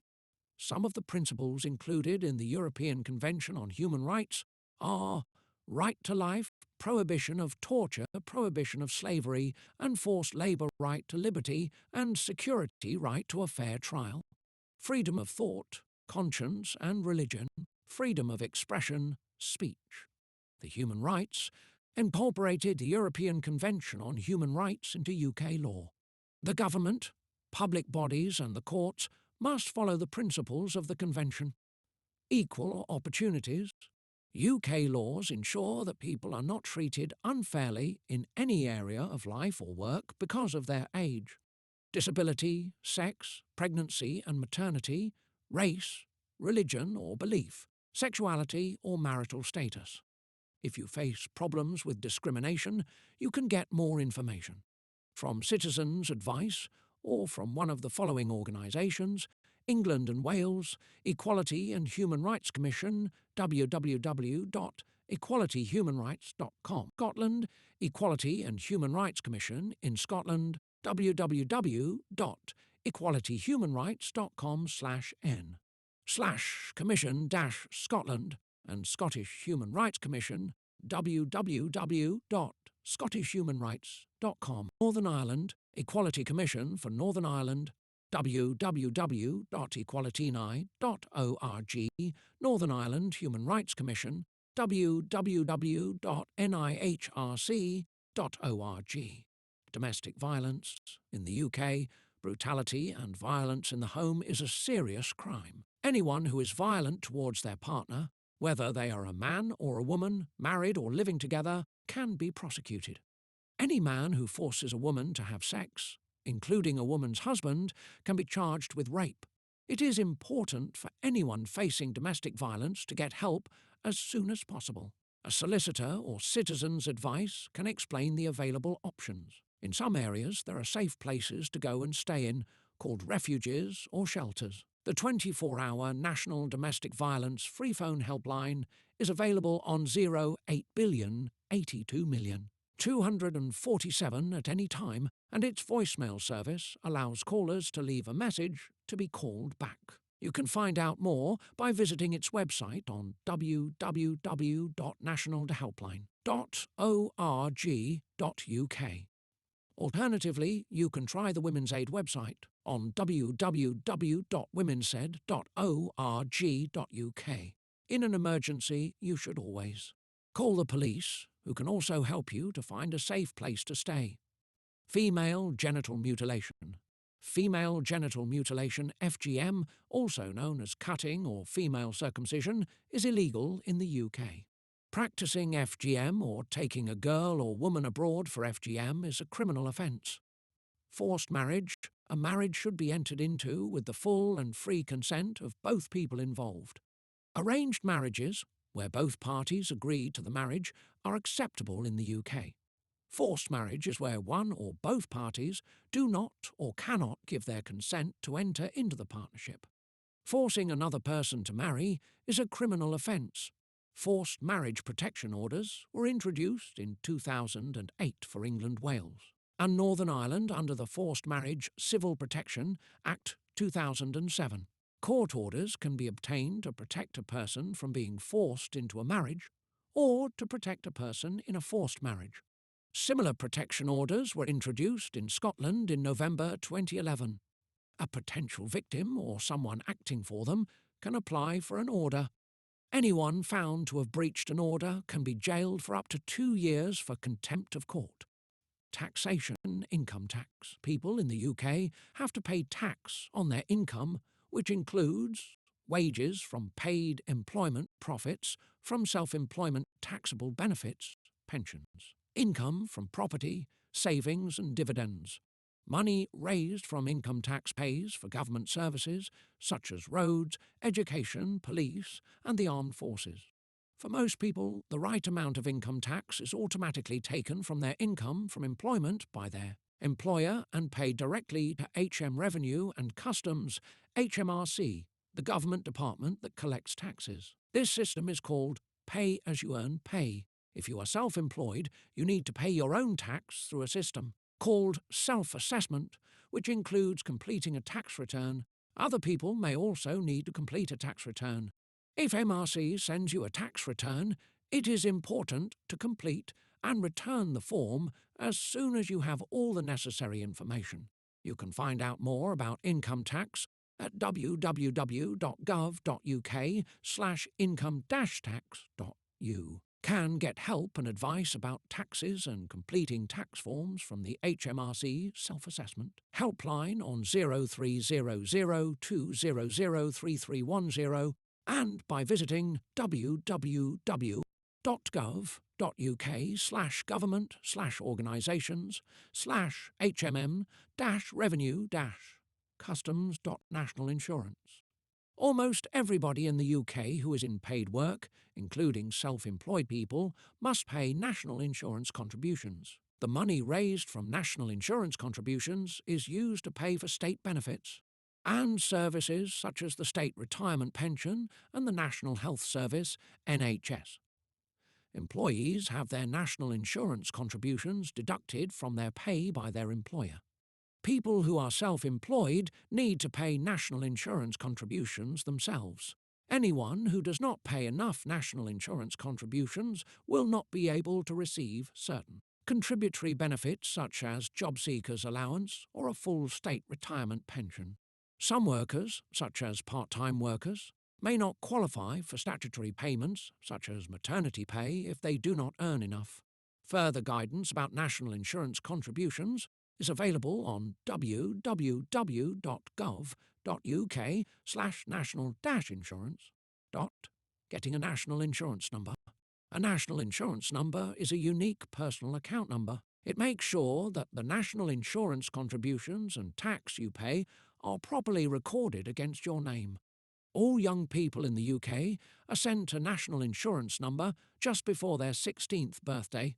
A non-UK national living in the UK and looking for work, starting work, or setting up as self-employed will need a national insurance number. However, you can start work without one if you can prove you have the right to work in the UK. To get your national insurance number, you'll need to apply online. You'll need to prove your identity when you apply. After you apply, you'll get an email with your application reference number. The email will tell you if you need to provide further proof of your identity. You can find out more information about how to apply for a national insurance number at www.gov.uk/apply-national-insurance-number.driving. In the UK, you must be at least 17 years old to drive a car or motor. Cycle, and you must have a driving licence to drive on public roads. To get a UK driving licence, you must pass a driving test, which tests both your knowledge and your practical skills. You need to be at least 16 years old to ride a moped, and there are other age requirements and special tests for driving large vehicles. Drivers can use their driving licence until they are 70 years old. After that, the licence is valid for 3 years at a time. In Northern Ireland, a newly qualified driver must display an R plate for restricted driver for 1 year after passing the test. If you have a licence from another country, you may use it in the UK for up to 12 months. To continue driving after that, you must get a UK full driving licence.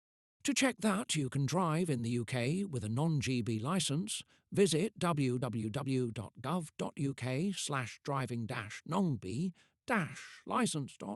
If you are resident in the UK, your car or motorcycle must be registered at the Driver and Vehicle Licensing Agency, DVLA. You must pay an annual vehicle tax, which cannot be passed on when a vehicle changes hands. If the vehicle is parked off the road and not being used, you must tell DVLA by making a statutory off-road notification, SORN. SORN cannot be transferred if the vehicle is sold or given to a new owner. You must also have valid motor insurance. It is a serious criminal offence to drive without insurance. If your vehicle is over 3 years old, you must take it for a Ministry of Transport MOT test every year. It is an offence not to have an MOT certificate if your vehicle is more than 3 years old. You can find out more about vehicle tax and MOT requirements from www.gov.uk. Check that you understand the fundamental principles of UK law that domestic violence, FGM and forced marriage are illegal in the UK, the system of income tax and national insurance, the requirements for driving a car.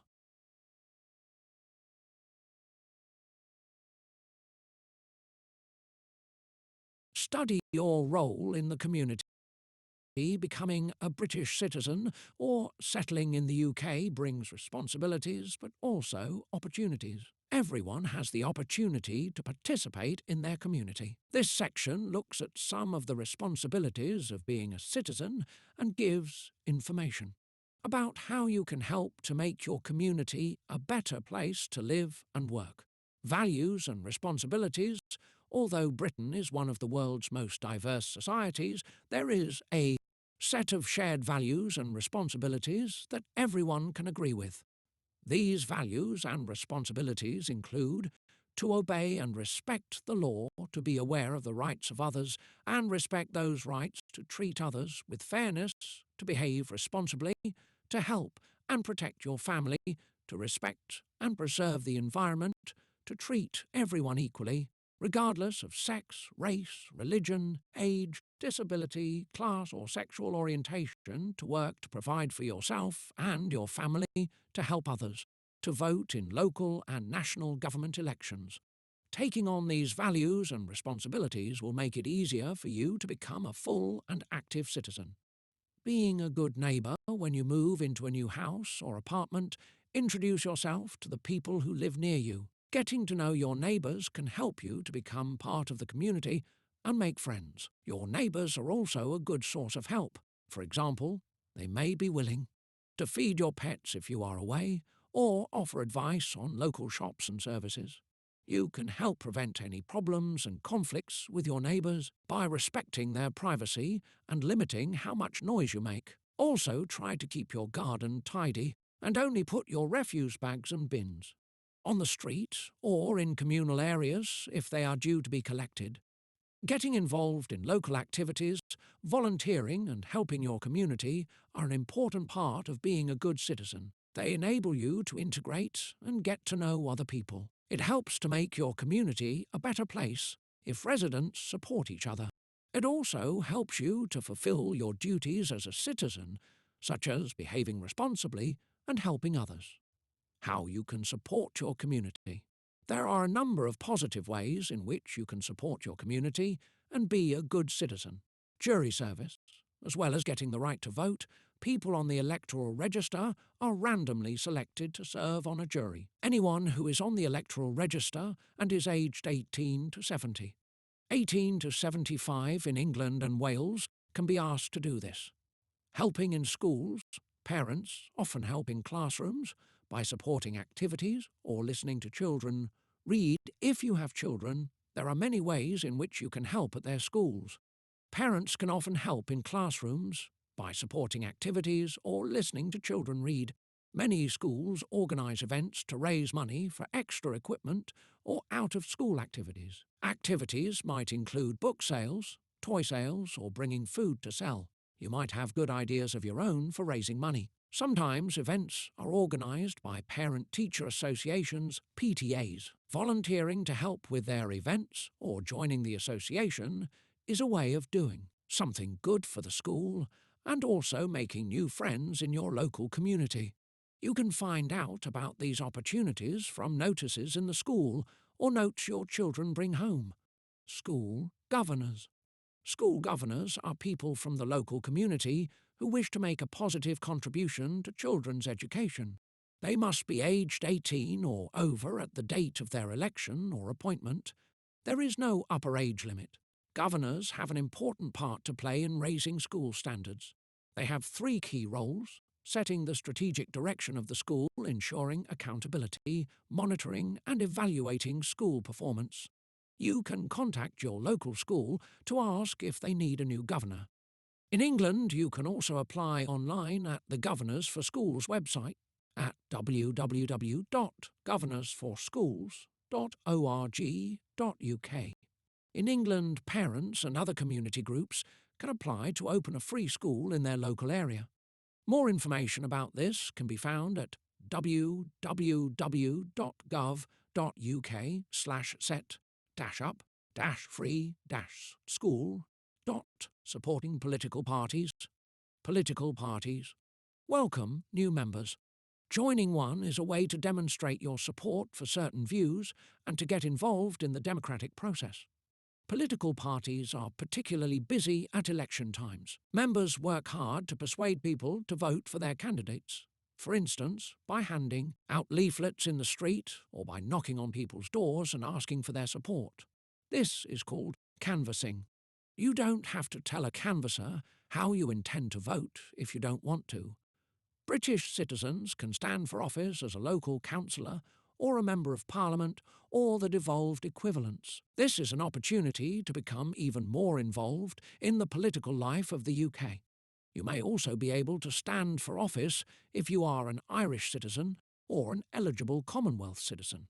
You can find out more about joining a political party from the individual party websites. Helping with local services, there are opportunities to volunteer with a wide range of local service providers, including local hospitals and youth projects. Services often want to involve local people in decisions about the way in which they work. Universities, housing associations, museums and arts councils may advertise for people to serve as volunteers in their governing bodies. You can volunteer with the police and become a special constable or a lay, non-police representative. You can also apply to become a magistrate. You will often find advertisements for vacancies in your local newspaper or on local radio. You can also find out more about these sorts of roles at www.gov.uk. Blood and organ donation. Donated blood is used by hospitals to help people with a wide range of injuries and illnesses. Giving blood only takes about an hour to do. You can register to give blood at England and North Wales, www.blood.co.uk, Rest of Wales, www.welsh-blood.org.uk, Scotland, www.scotblood.co.uk, Northern Ireland, nibts.hscni.net. Many people in the UK are waiting for organ transplants. If you register to be an organ donor, it can make it easier for your family to decide whether to donate your organs when you die. You can register to be an organ donor at www.organdonation.nhs.uk. Living people can also donate a kidney. Other ways to volunteer. Volunteering is working for good causes without payment. There are many benefits to volunteering, such as meeting new people and helping make your community a better place. Some volunteer activities will give you a chance to practice your English or develop work skills that will help you find a job or improve your curriculum vitae CV. Many people volunteer simply because they want to help other people. Activities you can do as a volunteer include working with animals, for example, caring for animals at a local rescue shelter, youth work, for example, volunteering at a youth group, helping improve the environment, for example, participating in a litter pick-up in the local area, working with the homeless in, for example, a homelessness shelter, mentoring, for example, supporting someone who has just come out of prison, work in health and hospitals. For example, working on an information desk in a hospital, helping older people at, for example, a residential care home. Voluntary organisations work to improve the lives of people, animals and the environment. In many different ways, there are thousands of active charities and voluntary organisations in the UK. They work to improve the lives of people, animals and the environment in many different ways. They range from the British branches of international organisations, such as the British Red Cross, to small local charities working in particular areas. They include charities working with older people, such as Age UK, with children, for example, the National Society for the Prevention of Cruelty to Children, NSPCC, and with the homeless, for example, Crisis and Shelter. There are also medical research charities, for example, Cancer Research UK, environmental charities, including the National Trust and Friends of the Earth, and charities working with animals, such as the People's Dispensary for Sick Animals. PDSA volunteers are needed to help with their activities and to raise money. The charities often advertise in local newspapers, and most have websites that include information about their opportunities. You can also get information about volunteering for different organisations from https://life volunteer. There are many opportunities for younger people to volunteer and receive accreditation which will help them to develop their skills. These include the National Citizen Service Programme, which gives 16 and 17-year-olds the opportunity to enjoy outdoor activities, develop their skills and take part in a community project. You can find out more about these opportunities as follows. National Citizen Service at we'reinseas.com England, at vinspired.com Wales, at volunteering-wales.net, VK, volunteersindex.htm Scotland, at www.volunteerscotland.net Northern Ireland, at www.volunteernow.co.uk, looking after the environment. It is important to recycle as much of your waste as you can. Using recycled materials to make new products uses less energy and means that we do not need to extract more raw materials from the earth. It also means that less rubbish is created, so the amount being put into landfill is reduced. You can learn more about recycling and its benefits at www.recyclenow.com. At this website, you can also find out what you can recycle at home and in the local area if you live in England. This information is available for Wales at www.wasteawarenesswales.org.uk for Scotland.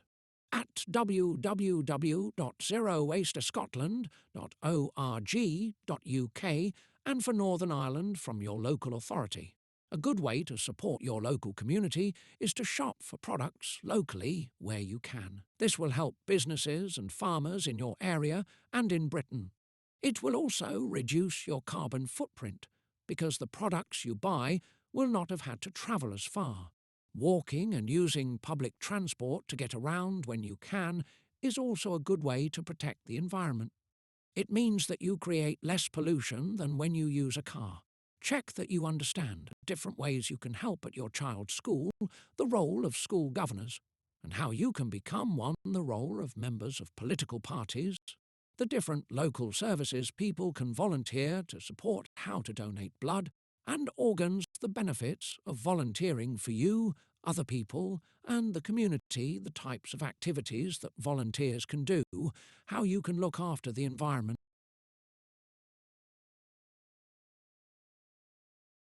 You've just completed The Full Life in the UK Test Audiobook, all 5 chapters. By listening to this, you've already taken a big step toward passing your UK citizenship test with confidence. If this audiobook helped you, don't forget to like, subscribe and share, and check out my other videos for more tips and practice questions to make sure you pass on your very first try. Best of luck with your life in the UK test. Your journey to becoming a UK citizen starts here.